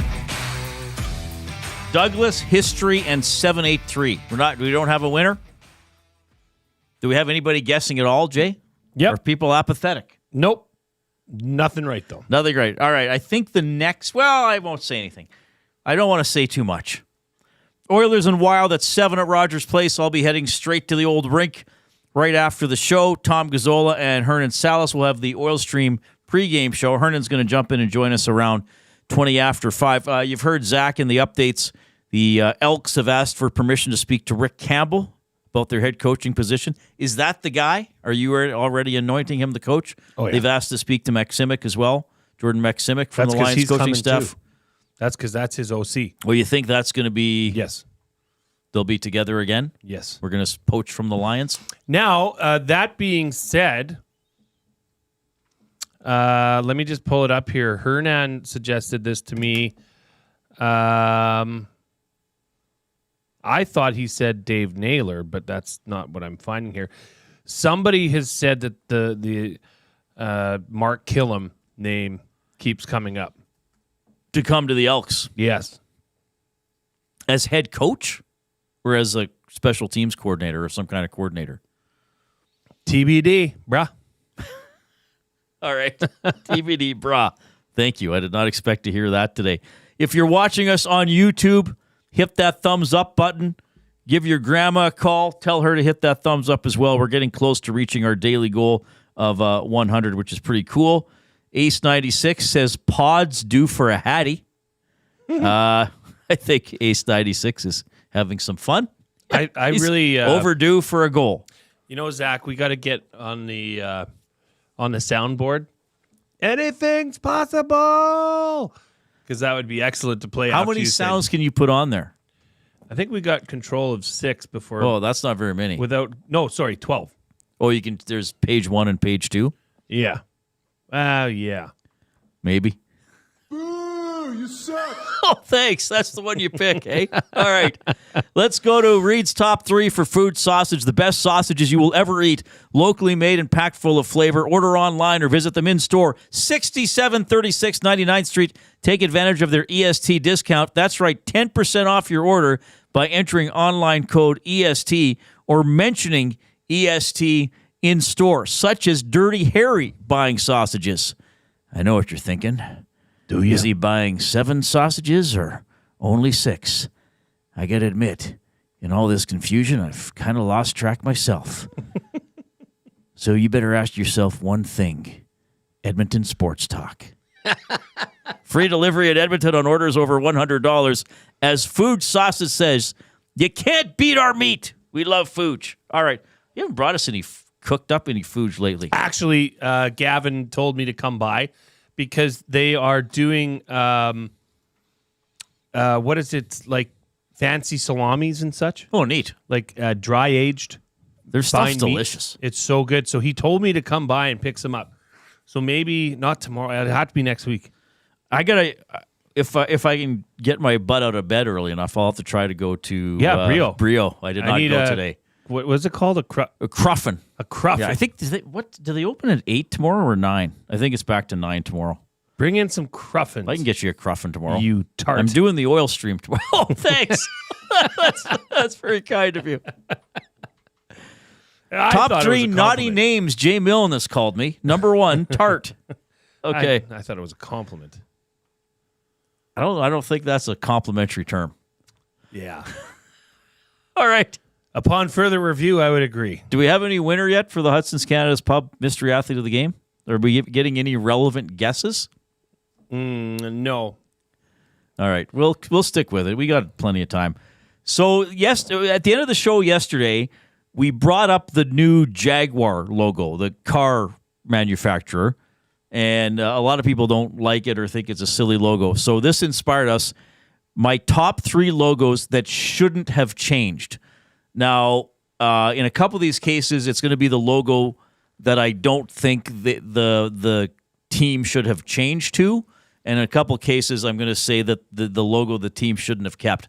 I bet you the first one I'm going to put up here, that Zach's going to put up, is the first one that's going to come to mind from the hockey world. A logo that a team should not have used for a few years. Okay, good. I'm glad yes. Yes, indeed. It's Captain Highliner from the New York Islanders. And if you're on YouTube, you'll see it to get reminded of it. But I thought the Islanders had a pretty cool logo. You know, the Islanders in the circle, the picture of Long Island, which, by the way, some of New York City's on Long Island, Jay, but not Manhattan Island. At no point in your rambling, incoherent response were you even close to anything it's so that could mad. be considered a rational thought. So this is the Captain Highliner New York Islanders logo. I guess maybe they thought, hey, let's have a person representing our team. It just, I don't know, it just didn't work. And I maybe it's one of those things, if that had been their logo when they came into the league, maybe everybody would have been used to it. It's not like there's anything super special about their current logo. I don't think the Islanders logo, I guess it's somewhat iconic because it's, has been part of Stanley Cups over 40 years ago. I don't know about this Captain Highliner.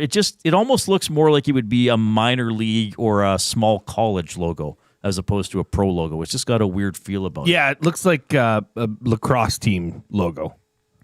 I never thought, with the way he's holding the stick, his one hand is too low on the hockey stick. Yeah. It does look, I never thought of that before. Yeah, it looks like it's a NLL lacrosse team. Somebody should buy it. That's a good point. And it pretty much got, when they rolled it out, I think it was almost universally mocked. Yeah.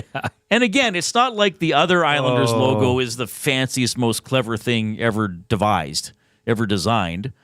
but I think people just thought, why change it to that? So that's my number one top 3 logos that shouldn't have changed. The Islanders changing to that one, and of course they since changed back.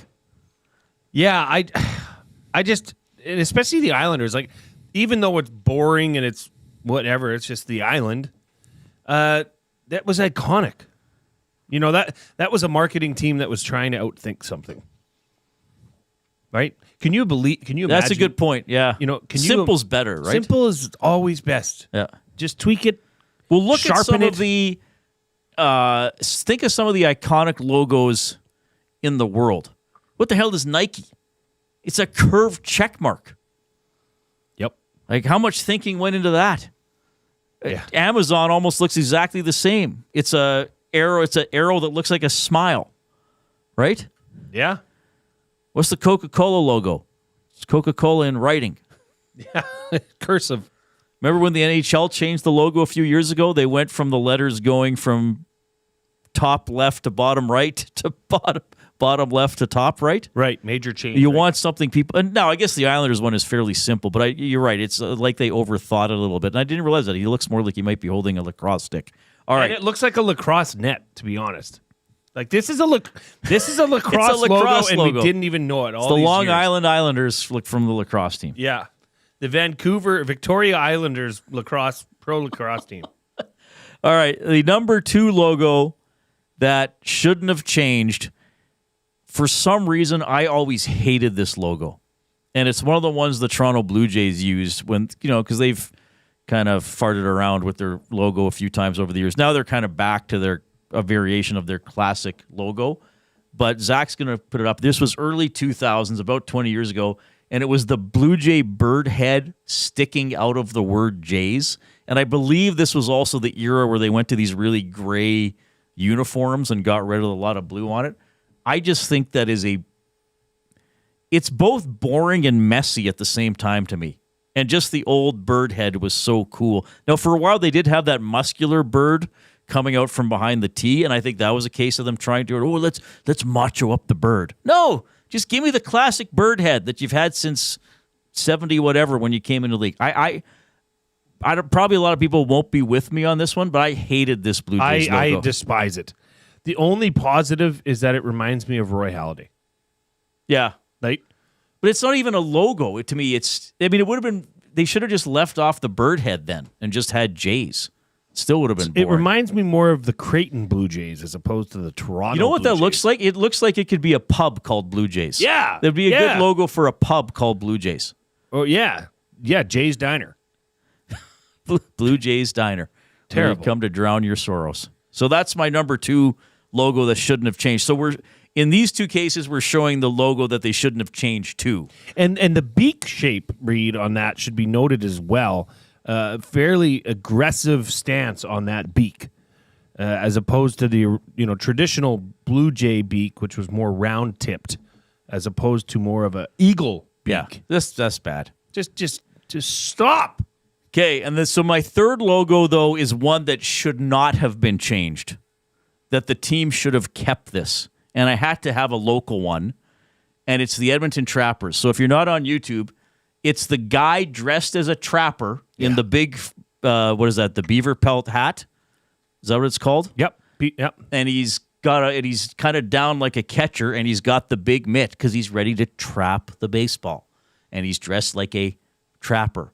And then it got tweaked over the year. And then remember when the Esks bought the team and they just kind of went to that green and gold writing in Trappers? That became the logo. I think that is a great logo. Now, having our friends, you can get this, right? I think on some throwback memorabilia now. But that should have been the Trappers logo and the whole time. And the snowshoes. Oh, yeah. I didn't even think of that. Yeah, snowshoes. Now, that is not a beaver tail hat. That would What be is that called? Maybe a fox. I think that more looks like a fox hat with that tail. Okay.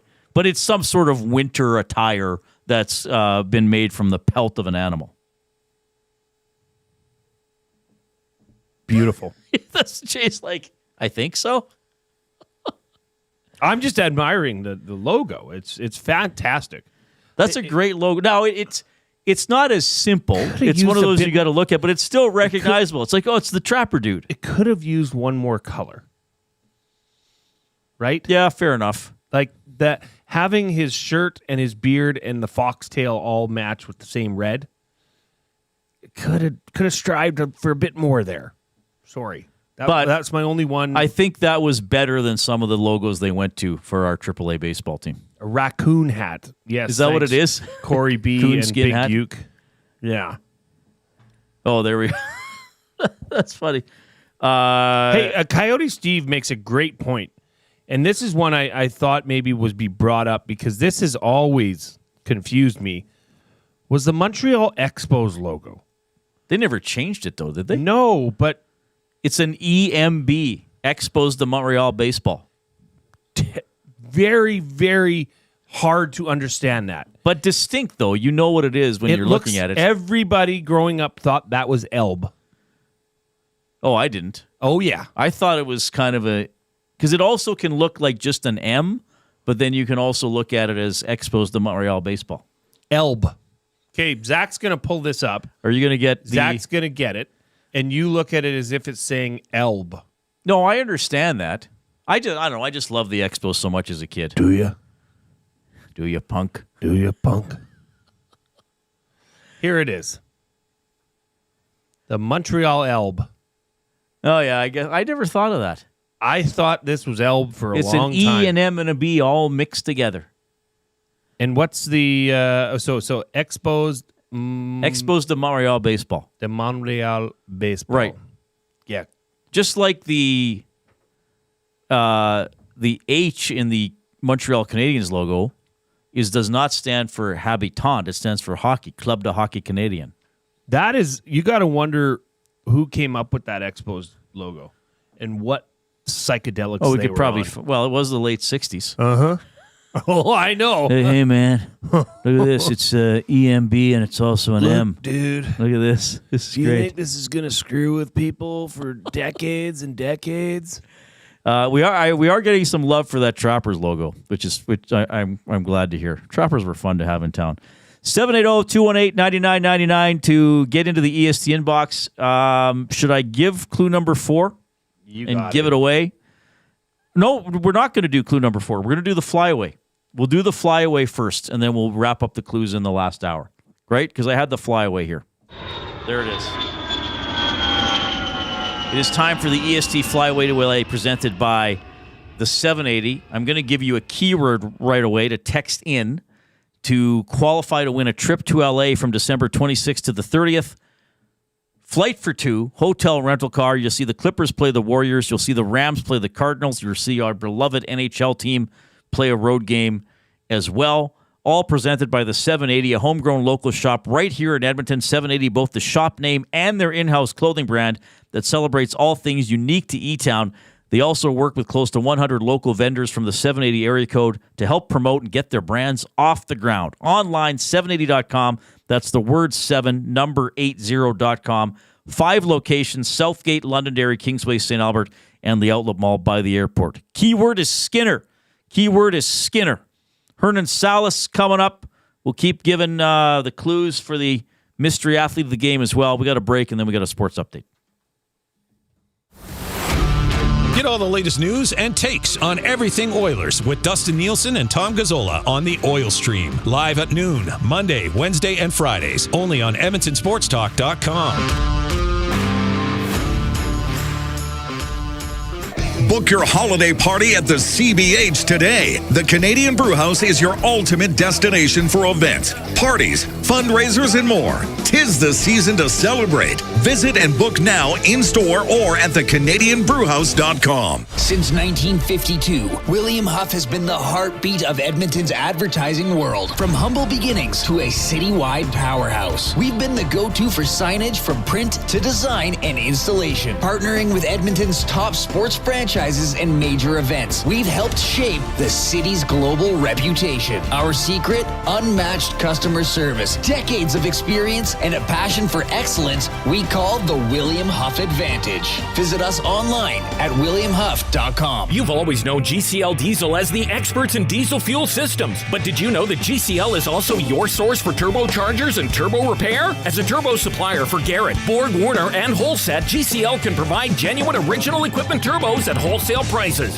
Whether it's diesel, gas, natural gas, or performance, we can provide you with the turbo or custom repair you require. Turbo questions? We've got turbo answers. Visit us in the West End or online at GCLDiesel.com. GCL Diesel, turbochargers, understood.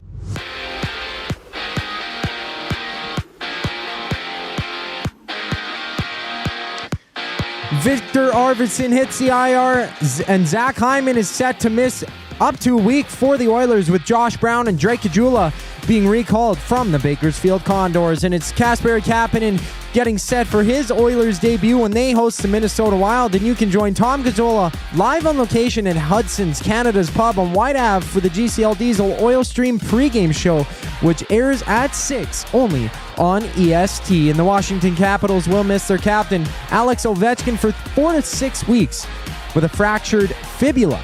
Ovechkin suffered the injury after a knee-to-knee collision Monday night against the Utah Hockey Club. In just a moment, 6 games get underway, including the Golden Knights meeting the Senators. And down south, the Steelers go at it with the Browns, where you can join Lieutenant Eric down at the Century Casino, Sports Bar, and Lounge on Fort Road for the action. Getting underway, it's the Pistons Hornets before Scotty Barnes makes his return for the Raptors when they have tip-off with the Minnesota Timberwolves. The Reid Wilkins Show with Jay Milne continues right now. I'm Zachary Kubish for your sports update.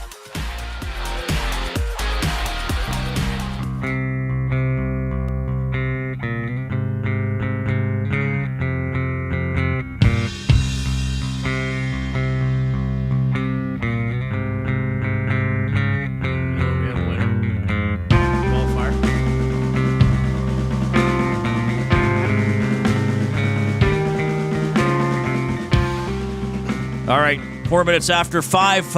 If you're on your way home, hope it's a smooth ride for you. As obviously we had snow. Do you believe it? The one thing I know we talk about the weather and the snow and the driving conditions, but I still always get a little irritated when people act surprised that it snowed. Like it's not August 21st. It's November. I mean, once kind of we get into mid-October, you shouldn't really be overly surprised. It's like, oh, I can't believe it snowed already. What do you mean already? It's late November. It's going to snow. Yeah, it's unless you're new to Edmonton or something. Well, it looks like snows to continue and culminate with quite a dump on Saturday. Oh, yeah. Calling for minus 11 and 10 to 15 centimeters of snow. But then a balmy minus 15 on Monday. Oh, great. With sun. Well, that's not so bad. If there's no wind, it's easier to tolerate, right? It's the wind, man. It's that windshield. The wind makes the windshield.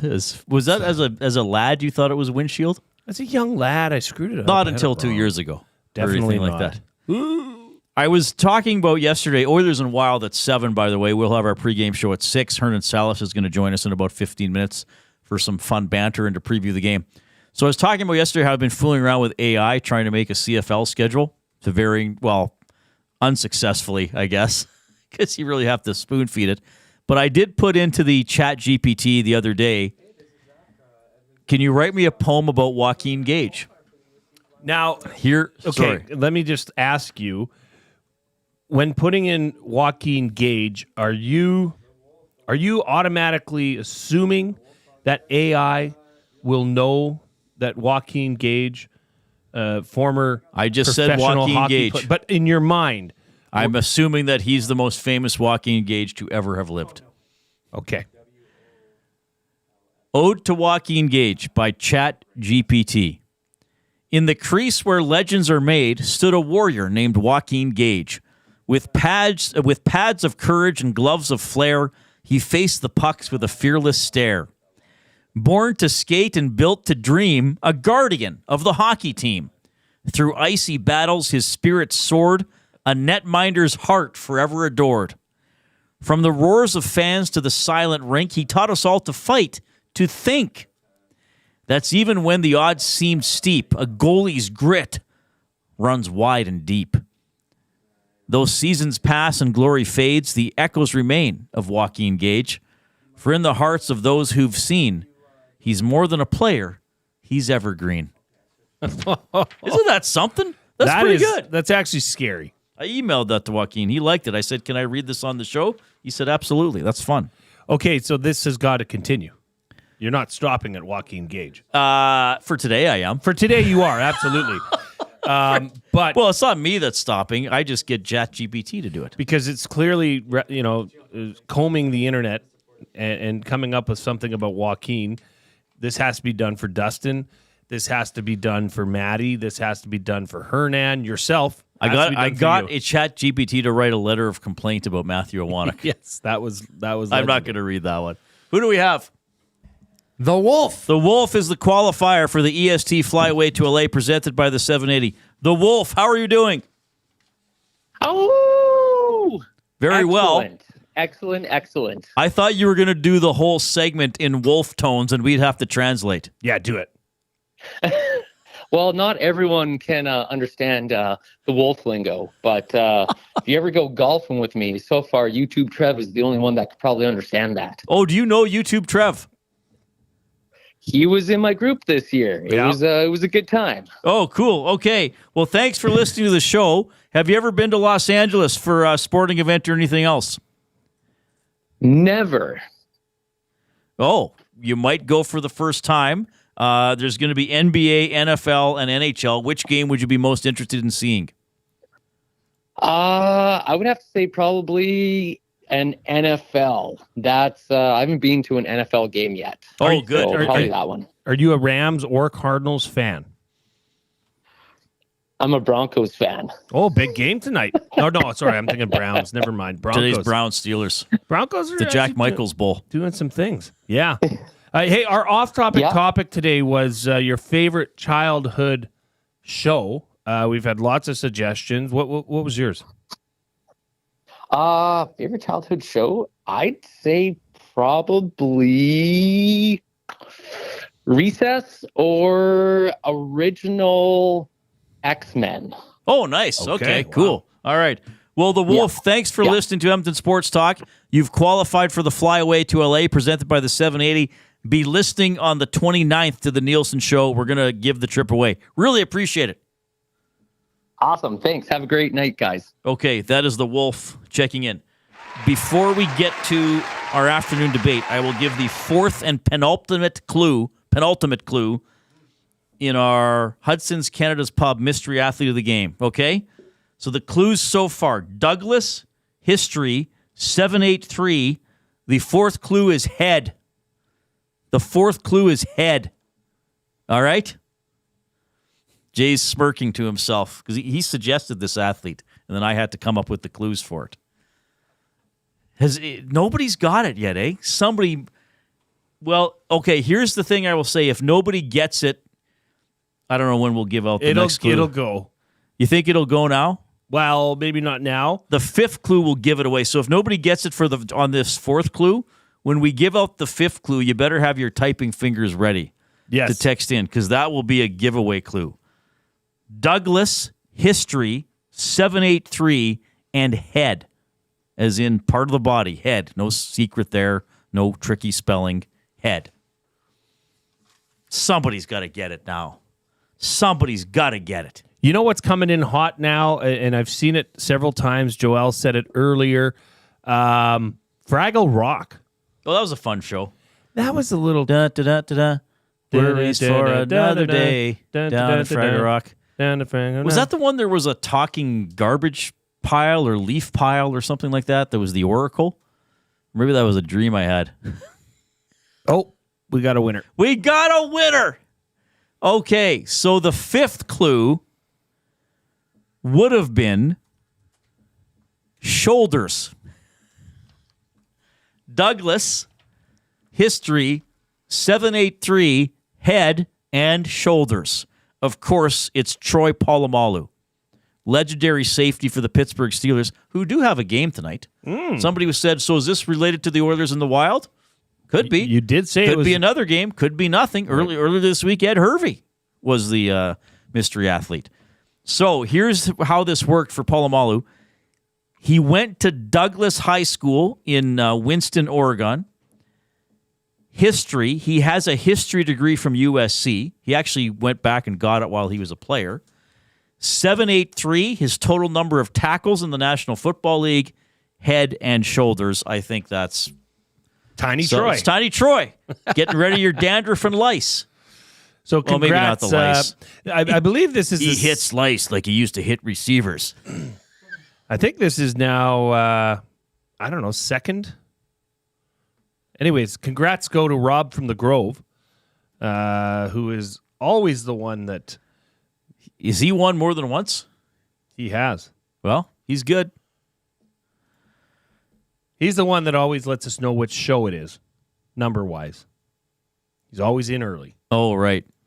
What about Fred Penner's house? What about it?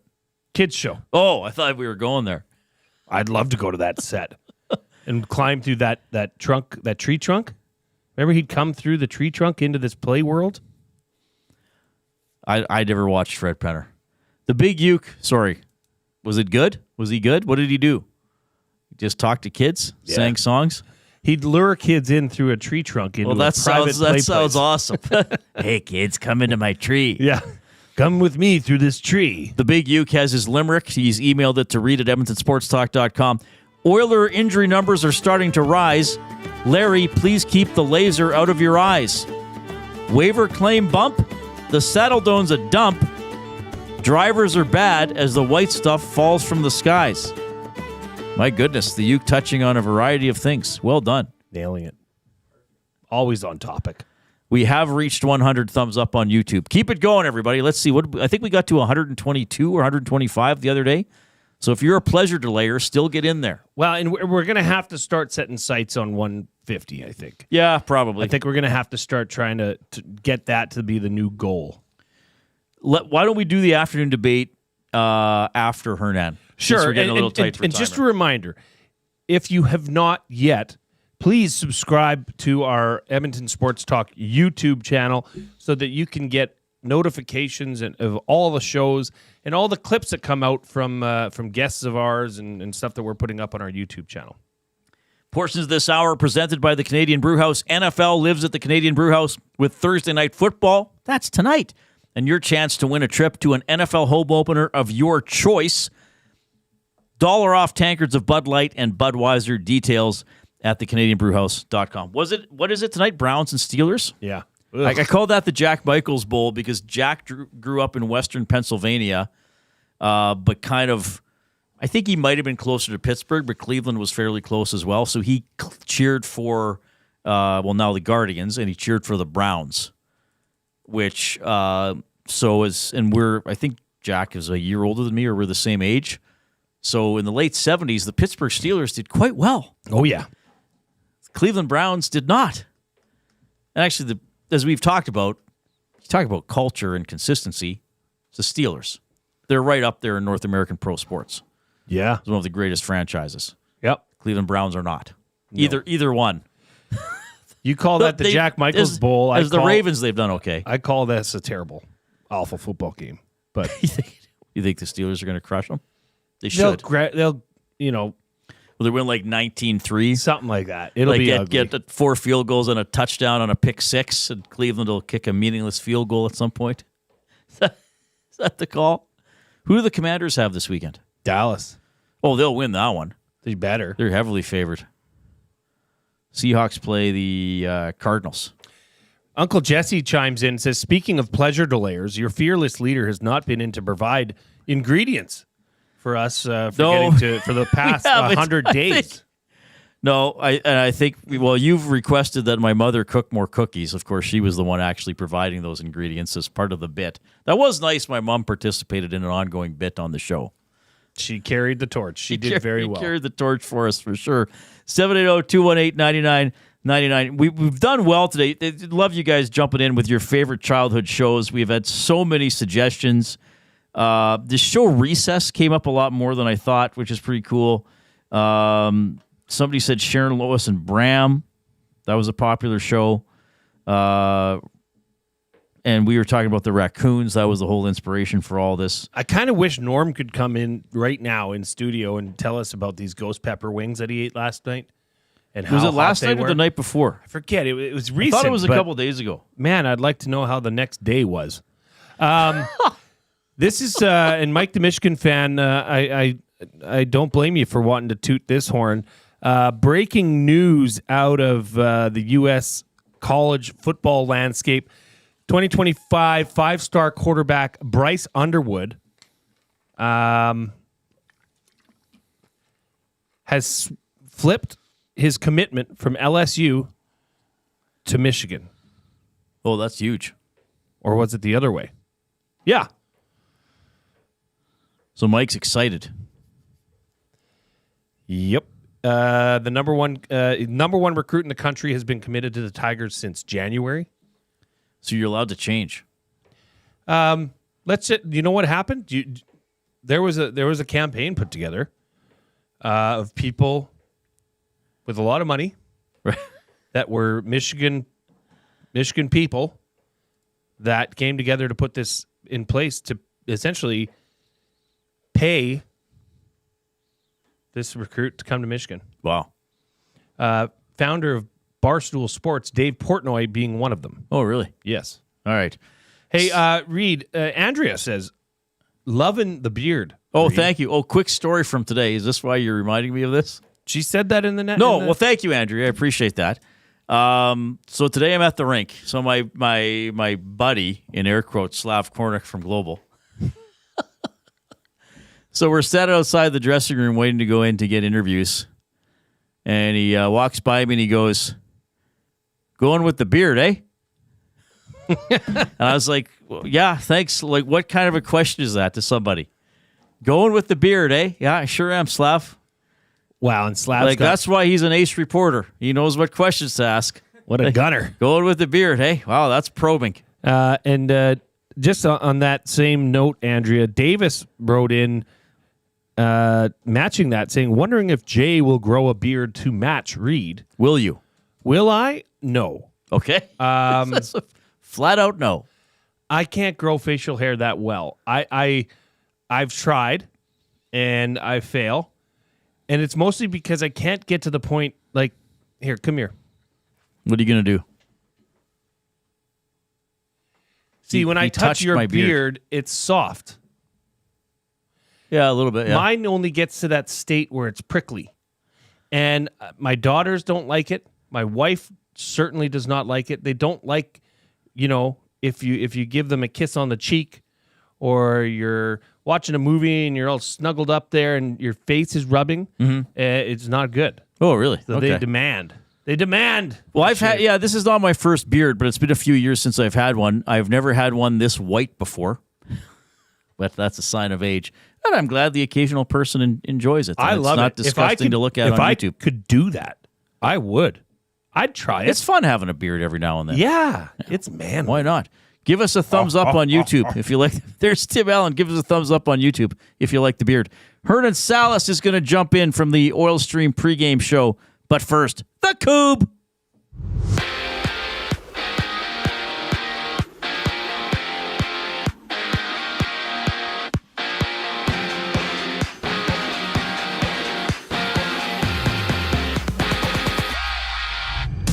The injury bug has hit the Edmonton Oilers. Viktor Arvidsson goes down to the IR with Zach Hyman out for 4 to 7 days, while Josh Brown and Drake Cagguila get recalled from the Bakersfield Condors, having Kasperi Kapanen making his Oilers debut when they take on the Minnesota Wild. Tune into the GCL Diesel Oil Stream pregame show at 6 o'clock with Tom Gazzola live on location at Hudson's Canada's Pub on White. Catch it all on EST. And Alexander Ovechkin has suffered a fracture in his fibula and will miss 4 to 6 weeks for the Washington Capitals. And there's 6 games underway with only one game having a score. It's 2-0 Lightning up over the Blue Jackets. And Thursday night football action sees 8-2 Steelers kicking off with the 2-8 Browns, with Lieutenant Eric down at the Century Casino Sports Bar and Lounge on Fort Road for the action. In baseball, Shohei Ohtani of the Dodgers and Aaron Judge from the Yankees have both won the MLB MVP awards. This marks the second time in MLB history that players from both leagues won their awards unanimously. And right now it's the Hornets up. It's 15-7 on the Pistons midway through the first before Scotty Barnes makes his return for the Raptors when they play the Minnesota Timberwolves. After the break, the Latino Heat, Hernan Salas joins Reid and Jay. I'm Zachary Kubish, keeping you in the loop. Ready for an unforgettable sports experience? It's the EST Flyaway to LA. Presented by the 780. Listen daily for the EST Flyaway keyword. Once you hear it, text us at 780-218-9999 for your chance to qualify to fly to LA. Round trip flights for two, hotel and car rentals, all to go see Edmonton face off against either LA or Anaheim. Plus, experience the brand new Intuit Dome as the Clippers tip off against the Warriors, and top it all off with the Rams kicking off against the Cardinals at SoFi Stadium. This is more than just a trip. This is the ultimate sports experience. The EST Flyaway to LA, presented by the 780 and Edmonton Sports Talk. Your clear choice for Edmonton sports. You want the heavy hitters on your team, both on and off the ice. If you've been injured in a car accident, call the heavy hitters of Injury Law. James H. Brown and Associates, Alberta Injury Lawyers. With over 200 years of combined injury law experience, their precedent-setting lawyers are ready to help. Locally owned and proud Edmonton Oiler fans, James H. Brown and Associates wants to support you with their unrivaled experience, unrivaled results, and unrivaled commitment. When accidents happen, head to jameshbrown.com. Hey Edmonton, ready to take advantage of lower rates and better pricing? South Fort Chevrolet in Fort Saskatchewan has you covered. From rugged trucks to sleek SUVs. And with over 40 years in business, you can trust that you're getting the best deal on your new ride. As the proud title sponsor of the Nielsen Show, EST listeners can drive a little to save a lot with South Fort Chevrolet's transparent pricing and down-to-earth sales team. Visit us today in Fort Saskatchewan or online at southfortchev.com.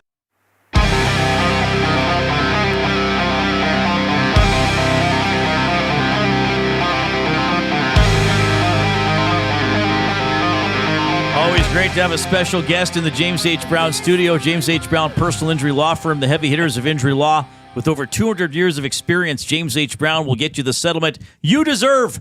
Visit them at jameshbrown.com today and book your private consultation. Earlier, we had Kevin Radomski from the Oil Kings, and now we have our own Hernan Salas, who's getting ready for the Oil Stream pregame show. First of all, did you see the teddy bear toss jerseys? I did. I really liked it. Yeah, they did a good I job. love the Christmas theme. Yeah. What'd you like most? The lights. The lights. Yeah. The lights were cool. Yeah. They did a good job with those. Those are always fun. You're ready to rock and roll. Before we get into the Oilers stuff, and I do want to talk some Elks stuff with you as well. You're wearing your Elks. What is this, a fleece? It's a fleece, but it's one part of a two-part jacket. This nice. will tie into a winter jacket as well. Oh, sweet. Yeah. Okay. So your favorite, our off-topic topic for William Huff, your favorite childhood show? Yeah, I was a weird kid. I wasn't really into like a lot of that stuff, but I will say one that me and my sister enjoyed a lot was Alvin and the Chipmunks. Oh yeah, that was a good one. Yeah. You know that's still going strong. Oh yeah, my kids love that. Yeah, Every long Saturday. lifespan for a chipmunk. Well, it's a cartoon. I mean, there's no deaths. Can you imagine one day they announced that Alvin's died? Oh boy, don't say that. Alvin has had a wonderful life. Singing songs written by others at an accelerated speed. It's great. But now he must go to the big tree nut in the sky. What were the Chipmunks' names? Alvin, Theodore, and Jessica. No. Simon. Yes, that's what I meant. Jessica. That's too funny.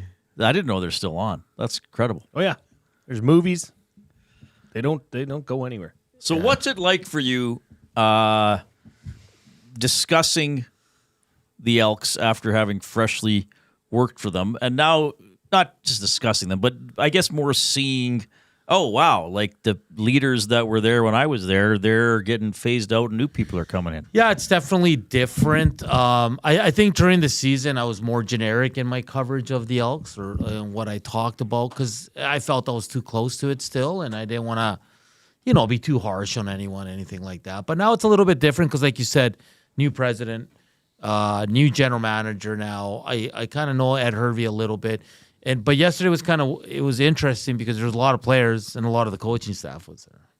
Right. And in times where a lot of things were up in the air, it was a little bit weird. But you know what, guys? It's exciting, I think. I'm very happy for our good buddy Evan Dom and EJ in marketing. A lot of people there, a lot of great people that do a lot of good work that took a lot of heat for the last 3 years. And I'm just glad they got two guys that are passionate, that get the green and gold way. So for me, I'm excited, and I'm excited to be able to just be more, forward now in my coverage because it's going to be a lot of different people and people that I don't really know. So I can be just kind of, and again, be honest about my breakdown. That's what we get paid to do, is give our opinions on the games and the hires and the transactions and all that. So it's changing for me. It's getting a lot better. But again, very happy for everybody in that organization. Did you get the sense, because there were a lot of players there, certainly I'm not sure how many players were at the Chris Morris press conference, but there was a noticeable amount of players there. Is that hey, I'm here to show this GM that I'm on board, or is it, hey, I'm here so the GM sees I'm here so I don't get in what down the road? I think it was more like, I want to show that that I'm here. I want to show Ed Hervey that we're here. And Ed Hervey brought it up when he was playing, they all stayed here in the offseason. Yeah. So a lot of the guys that were there, and you know what I found cool? I won't mention names, but some of the players I saw them there, and they were like this.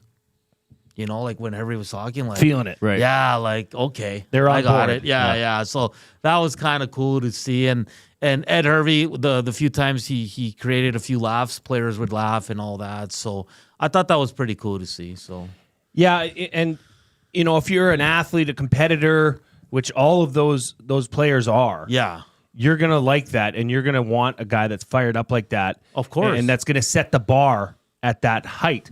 Now, So obviously, at least for general consensus, I would say that most people think that this organization is in a better place now than it was last year, say, to start. But now the question is the turnaround. Yeah. What are realistic expectations, in your opinion, for next year, Hernan? Well, I think playoffs have to be. You can't go 5 years without a playoff berth in a 9-team league. I think they have to push, have to be in consideration for the playoffs come the last couple of weeks of the season. I think they will. And Hervey said it as well, and I think we all agree there's good pieces here. There is. I think there's a lot of talent. If you can re-sign Niles Morgan, if you can re-sign Trey Ford, add to the receiving core, to the D-line, I think you're going to be pretty good. And I guess we're going to have to wait and see who the coach is and then what they want to do at quarterback. But I'm a Trey guy. I think he can take this team to the playoffs. But I think Reid said it yesterday, when these hires happen, it's almost always the same. You get really pumped, right? But you got to show it. I think everybody in Edmonton's show me on the field. Yeah. Enough with the talk. We appreciate it. We get it. We're pumped. But we want to see it on the field. Hernan Salas joining us here on the Reid Wilkins Show with Jay Milne. In half an hour, him and Tom Gazzola will take over for the GCL Diesel Oil Stream pregame show. Oilers and Milne at 7. So look, Kapanen's claimed off waivers. He doesn't just jump right into the lineup. He's thrown into the deep end. Yeah, because he's going to be on a line with Nugent Hopkins and Jeff Skinner. Yeah, I'd say by default, right? Because if Hyman and Arvidsson are not hurt, he's probably not even claimed. But even with Arvidsson out, Hyman goes down, so I think he gets thrown in. Because if Hyman was good to go, he's probably starting, I'd be honest, on your fourth line tonight, right? So for me, listen, I used to get pumped for these back in my 20s. I loved waiver claims and all that. But, the new hero. Yeah, but now I'm just this is a Stanley Cup contending team, and he's a waiver claim. So, again, my expectations are low. If he scores tonight and plays well, I'll be happy. Good for him. But, I don't think Kasperi Kapanen is coming to save anyone. I think that's fair, yeah. Yeah, I mean, is he going to get Nuge going? Do you know what I mean? Like, is he going to get Skinner going? Maybe. Who knows? But okay. This was a heated topic a couple days ago, Hernan, when Vasily Podkolzin was elevated to the top line. Yeah. And I know it drew the ire of you and Tom for sure. And Belzy was kind of on the opposite side. Yes, he was. Reid made a very rational comment saying, look, if you cannot get points on that line, then that is a serious issue. Yeah. What did you think of that game? I mean, obviously you can't remove him from that line based on the result of the last game.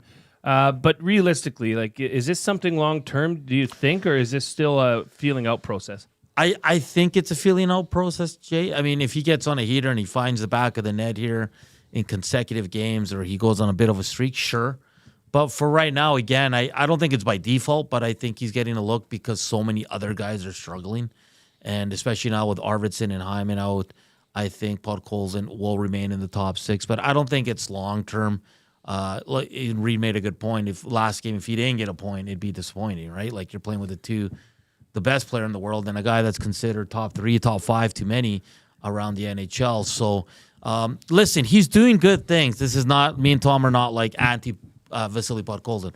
We think he's quality. He plays a well-rounded game. Yeah. He's physical, but long-term, I just don't see him as a top 6 guy. And if he is, I think the Oilers are in trouble. Well, and scoring has been an issue. Yes. And we're a quarter of the way through the season, and it's still an issue. And there's two trains of thought here is, okay, that's going to come around, and those averages are going to start coming up. But what I said today was, we're a quarter way through the year. Yeah. What if this is the way it is, and this is your team carrying forward, which the numbers are suggesting is the case? Yeah, it might be career lows for some of these guys, right? Just the way things are going. I mean, it's a good point. You're 20 games in. Maybe this is your team that you're going to need the 2 guys to carry you. You're going to need the special teams to keep improving here because power play is getting a little bit better. So is the PK. You're going to need some solid goaltending. But guys, I just felt like early on when the Oilers were struggling, everybody thought it was going to happen like last year. Like, oh, don't worry, they'll get hot. They'll go on another heater, and don't worry. I'm like, well, no. If you watch sports long enough, those stuffs don't happen in back-to-back years. So, in saying that, guys, they're, 3-4 points out of top spot. Yeah, it's not as bad as it seems. Yeah, it's not as bad as sometimes we make it out to be. But and again, they haven't played their best hockey, and which is a positive sign. So if they get on a bit of a roll, they could be at the top of the Pacific. But yeah, it's always interesting with this team. And I'll be honest, like tonight is that's a tough opponent, man. Like even if Minnesota, even if they weren't, in past years they weren't as good as the Oilers, but they always found a way against Edmonton. I want to read this email here I got from Rob earlier. How many times have you seen a team get a penalty for starting the wrong lineup? Nashville did it yesterday. Seems like a simple thing to get right, but I guess not. I honestly don't remember the last time. I saw it, I'm thinking 11 years doing the Oilers broadcast. I know it happened at least once, and I have seen it. It's very rare. It probably happens in the NHL on total. Maybe I don't know. It would happen more than once a year. I think sometimes if a guy is something might happen in warm up, and maybe the coach forgets to delete him, or it does. I don't know why this happened with Nashville, but I definitely have seen it, Rob. Now, all the Oilers games over 11 years that I covered, it probably happened twice. It did happen once, and it wasn't too long ago, and the Oilers got a power play. It was the team they were playing. It was within the last couple of years, or the COVID year. The team they were playing put the wrong lineup, and the Oilers got a power play right off the hop. So why does it happen? Again, I guess the coach could tell the wrong guy, write the thing on the board, or he could be jumbling the lines to start the game, and then the wrong guy goes out, or the D coach tells the wrong guy. So it does happen. It's kind of an odd rule in a sport in which you can change your players at will, except after an icing. But you got to have the right starting lineup. It could be that sometimes the assistant fills it out, right? Confirms it, point. And then maybe they just got their signals crossed, and one guy thought he said one thing, and from there. So I mean, it's rare, but it does happen. But I'm sure it's within the last 2 years the Oilers did get a power play off the game. Somebody started I can't remember who it was. If anyone remembers, for some reason I'm going to St. Louis. Maybe I'm wrong, but yeah, it was definitely the Oilers' opponent that night. It wasn't the Edmonton Oilers. Yeah, well, you're right because Yeah. it was because they had a good. It's been in the gap when they've had this awesome Yes, power play. yes. and it was wow, this team gave them a power play right off the start of the game. But yeah, that is kind of a quirky thing about hockey because the starting lineup. It's not like other sports where the starters are going to play 3/4 or more of the game. It's kind of like they're going to change within a minute. But it is a rule that hockey has. All right, what do you have coming up on the pregame show? Yeah, Cass, of course, that's 10 after 6 with Game Changers and Sarah McClellan from, I think, the Minnesota. Oh, yeah, she's great. She's from Sherwood Park, I believe. Yeah, she's with the Pioneer Press? No. Or the Star Tribune, one or the other. Star Tribune. Yeah. She'll be joining us for the Visitor Report at 6:30 and tee up this game, which is Cagguila draws back in, right, guys? I know a lot of people on the nasty chat were saying, like, this is how bad it is. You had to call up Drake Cagguila. But I think they call him up for this game and for New York because he's a guy that's been here. He's done that. He's played against these teams, right? Where instead of calling up a young guy that might be a little bit overwhelmed, I'm not saying that's the case, but I get why you call Cagguila because he's going to play fourth line.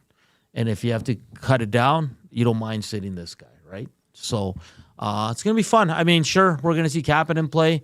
We're going to see the Bud Colson line, see if they can go toe-to-toe with the Bud Colson line. It's his line now, eh? Forget. Well, people are saying it was December 2022, Oilers Blues, Woodcroft coaching. So right. Probably, I will trust people. But I know, like you said, it happened in the last few years for sure. Hernan, I just want to draw your attention to something on my computer screen here. It's the NFC West standings. Yeah. And your beloved San Francisco 49ers are in a three-way tie for second through fourth in that conference or division. What's going on? Because I know there's a couple other 49ers fans here. Are they going to get it together? Was this the effect of not having Christian McCaffrey? No, because they've had him for now, what? Is it 2 games? 2 games. And the offense, the red zone offense is terrible. The offense hasn't been, like Shanahan's known for his play calling. It hasn't been that good this year. Debo hasn't been very good. If it wasn't for George Kittle and Juwan Jennings, I mean, they would be struggling mightily. So I think offensively, they're missing something offensively. It could be the play calling. Defensively, they're not as good. They're a little bit slower. And then their special teams is an absolute mess. So, it's Moody 2 games ago missed 3 field goals. They did end up winning, but last week again, Geno Smith, minute 40, drives it and then runs it in. It wasn't even a called quarterback draw. He just scrambled and there was no one around him. How that happens, I don't know. And I follow a lot of 49ers media guys, and I think everybody's a little sick and tired of Kyle Shanahan right now. Oh, yeah. Oh, really? The golden child. So I don't know what's going to happen there if this team misses the playoffs. Send them back to the Commanders. We'll take them. It's interesting. But you throw out those numbers, and they're right there. I mean, they get on a bit of a heater. Yeah, it's open for anybody. They get on a bit of a heater, but I almost feel like last year was their last chance with this group to actually win it all. And you're seeing it now. Like, guys are going to move on. Guys are getting older. And I think they missed that opportunity, and it might be affecting them. The old window. I still think they're pretty good. Maybe it's just because they don't beat the Seahawks almost all the time, though Geno pulled one out of the fire somehow on Sunday. He did. But, we'll see. Who do they play this weekend, Jay? Can you check for me? Last time I sat in the seat, guys, was when Dusty announced that I'd be doing EST after. Oh, you're in the middle. Oh, nice. And Gager was filling in for Eric. That's right. But at the time, Gager wasn't my co-host yet. Oh, that hadn't been named yet. Yeah. Oh, that's awesome. Like that wasn't even discussed. Well, you know who they were trying to get? Matthew McConaughey. Oh, that would have been amazing. Yeah. 49ers are at the Packers, then at the Bills. Yeah, so they're not going to the playoffs. We'll see. All right, Hernan, thanks for stopping by. I'll see you around the office, but I think I'll hop on the post-game show with you, too. Yeah, for sure. All right, we got our afternoon debate when we get back for Edmonton Garrison Curling Club. First, the Coupe.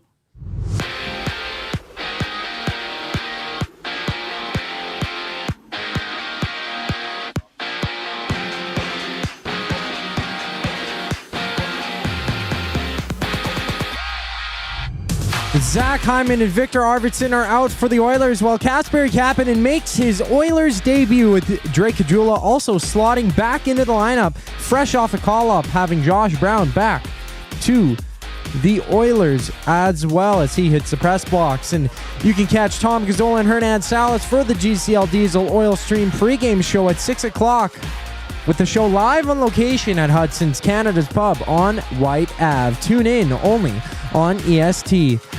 In all these games in the first period, it's a Lightning up 3-1 over the Blue Jackets. The Capitals banking one against the Avalanche. The Islanders find a 1-0 lead over the Red Wings. It's deadlocked between the Hurricanes and Devils. The Golden Knights have the only goal in their game against the Senators, while it's scoreless between the Utah HC and the Boston Bruins. Thursday night football action has the Browns going at it with the Steelers, where you can join Lieutenant Eric at the Century Casino Sports Bar and Lounge in Fort Road for the action. And on the court right now, it's the Hornets at the end of the first quarter, leading 33-27 over the Detroit Pistons, before we see Scotty Barnes making his return for the Raptors in just a moment when they see the Timberwolves. The final segment of the Reid Wilkins Show before we get underway with the GCL Diesel Oil Stream pregame show just after the break. I'm Zachary Kubish for your sports update. Wake up with the Nielsen Show with Dustin Nielsen and Lieutenant Eric. Weekday mornings 6 to 9 on EdmontonSportsTalk.com.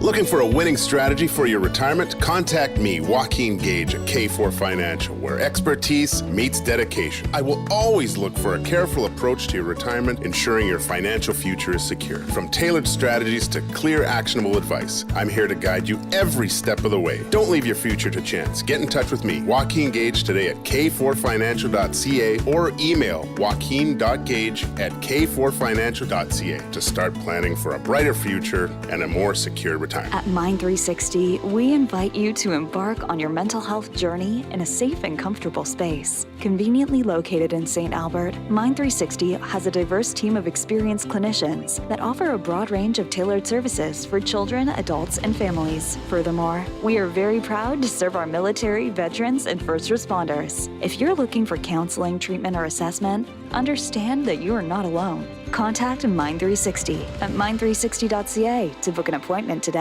Edmonton Sports Talk delivers a mass audience of key, influential customers to your business, all while you associate your company brand with the biggest names, the hottest sports news, and teams from every league around the globe. Oilers and Elks, NHL, NFL, Major League Baseball, and the Association, Formula One, soccer, golf, oh sweet mama! The excitement is palatable on Edmonton Sports Talk. It's where fans go to get their sports fix and where our partners find the most loyal consumers. Contact us today and see how our team on Edmonton Sports Talk can score the biggest goals for your business. With various advertising options available, email business@edmontonsportstalk.com or head to our website and send a message at edmontonsportstalk.com.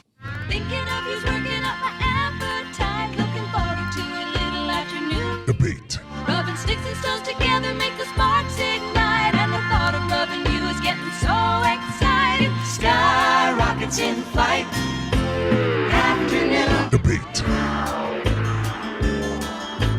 Oh, my goodness.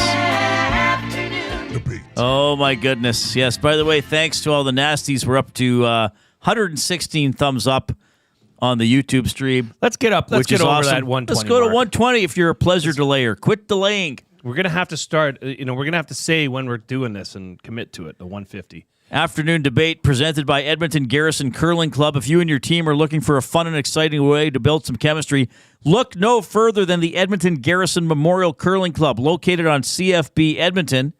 The Garrison Curling Club offers 6 sheets of ice, a full service bar with kitchen, and includes all equipment needed for corporate bonspiels. The Garrison Curling Club is run by nasties. As an added bonus, they will offer 10% off ice rentals to all EST listeners. Email curling@egmgolf.com and mention EST to book your corporate bonspiel today. That is curling@egmgolf.com. All right. What do we have for the afternoon debate, my friends? Well, today, obviously, with the snow, I wanted to get and Nasty's. We're gonna really want to hear your opinion on this because it is a bit of a polarizing topic. And what this topic is: are winter tires 100% necessary in this climate? Well, I think with the amount of time we're in winter, wouldn't you logically they be necessary? There is a certain sect that do not believe in them. That they exist or in using them? I think they don't know.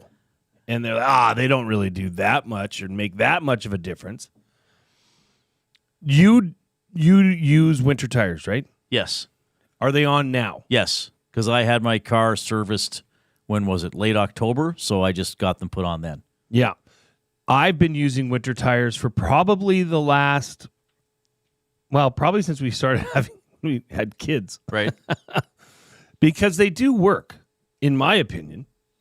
Now, the problem is forgetting to take them off or leaving them on too long in the spring can really wear them down. Okay. Because it's a softer rubber. Right. Is what allows it to grip. So what is the belief? What's the feel here? Is this a pro-winter tire crowd? Is this an anti-winter crowd? So you either have winter tires that you get changed in the fall and the spring, or you have all seasons that you just leave on all year until they need to be totally replaced? Well, that's one of the sects here is the people that are into this all what are they called now? I think it sounds like a cult. That's one of the sects. Yeah. It's the cult of the winter tire. What are they a lot of snowy chanting. What do they call those now? Are they all season or all weather? All season. I think there's a big thought that the all seasons are as capable of handling snow and ice as winter tires, and Okay. I'm denying that. I mean, you slam on the brakes in winter tires, you're hooking up. Mm-hmm. You're able to stop. I just don't know much about these all seasons. So, but as things do in throughout technology and time, things get better. Okay, so are there three? Because I am not a car person. So there's winter tires, all season tires, and summer tires. See, Big what are the Uke summer says tires called? Tires. Just regular tires. Tires. Oh, just tires. Rain tires. Oh, they're called rain tires. I don't know. Rain slicks for Formula One. All weather. That's what they're called. That's what I was looking for. Big Uke says all season are a scam. All weather are better. RSO Cody says winter tires or all weather tires should be mandatory. All season or other tires don't cut it. In the nasty chat, the people who don't use winter tires tend to be young or do zero driving. Yeah. So it looks like we have a very pro winter tire. Zach, what are you rocking on your SUV? All seasons, baby, but I don't pay for them, so I'm not buying winter tires. They've done me justice. Okay, so what kind of tires did I have on my car before I got the winter tires put on? Probably all season. Oh, really? I think all season are just tires. All season, Shanji says, this is blowing up, Reid. Shanji says all season are 3 seasons. So that's probably what you had on prior to. Oh, all seasons do not include winter, but some people leave them on for winter. Like our young dear Cube, who is young, so that's excused as mentioned in the nasty chat. But they are good for the winter, I've been told. Like that's the thing. All They're season? all season, so you just wear them until they wear out. They're not 3 season, they are all season tires. RSO Cody says all season are not rated for weather conditions. Well, I guess you learn something every day, right? And you learn something new every day. Jeez. All weather glue guy, there are winters that don't blow apart as fast in the heat. See, that's the problem with the winter tires. They just wear down. Oh, they don't handle if heat. it got up to plus 30 or something Yeah, like they're that. not good for that because they'll just diminish. See, I just got, at some point, I got winter tires, and they're on rims, and on and off they go when I take my car in. You do the rim and everything. Yes. You got the black rims for winter? Or are you a fancy rim winter? No, I'm not a fancy rim. Black. They're whatever came with the car. Are you frustrated right now? No, I just don't. No, I don't know. I don't know the information. If they got a mountain symbol on them, you're good. Big Slam Nasty says, I love Reid's commercial change into his press box clothes. The people listening on TuneIn don't get the pleasure. What a stud. Oh, my goodness. Yeah, I put my suit coat on so I can get out of here a little quicker. They don't sell summer tires in Alberta anymore. That's coming in from Yodes. Is that illegal? I'm sure there's a black market. Now I realize I don't really know the category of tires. I know there are winter tires. I know there are all-season tires. Are there also all-weather tires? Are there also summer tires? I think summer tires are all-season. Okay. Big Uke says anything over 6 degrees Celsius can start to ruin winter tires. Oh, wow. So, like, if you're keeping it on till May long, like, dude, it's too late. That you know what? I guess you can. No, I've never heard that before. Yeah. I used to run them year-round on one of my trucks. But the consensus is for the debate would be that to get winter tires. I feel like most of the nasties would say that. The very much so clear consensus, yes. And then the snowflake mountain logo. That's like the universal sign that it's a good winter mountain tire. Oh, interesting. Okay. Like there are some roads throughout BC that it's mandatory to have winter-rated tires or for trucks to chain up. Who would monitor that? The mountain police. The tire police? The tire police. The mountain mounties? Yeah. That'd be a good name for a hockey team. The mountain mounties. Spency 5 Cincy says, Reid nailed the 5 major tire categories. I don't remember what I said, Spency, though. That's the only problem. Like, I'm useless, almost useless when it comes to automotive knowledge. I think you've been holding your own here. I know where the gas goes in and that it gets put into a tank. And I can name most of the parts of the car. If you told me to fix something in an engine, I'd be like, I'm going to hurt myself. I will not know what to do. I will find a way to get electrocuted or something. A lot of love going out there for Big Uke. A lot of Big Uke speaks the truth. And I'm here for all of that. Well, I'm here for the Big Uke in general. He's what? He's a molten mound of magma. Yeah. What a hunk.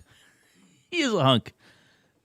So, okay. So, winter tires are generally good.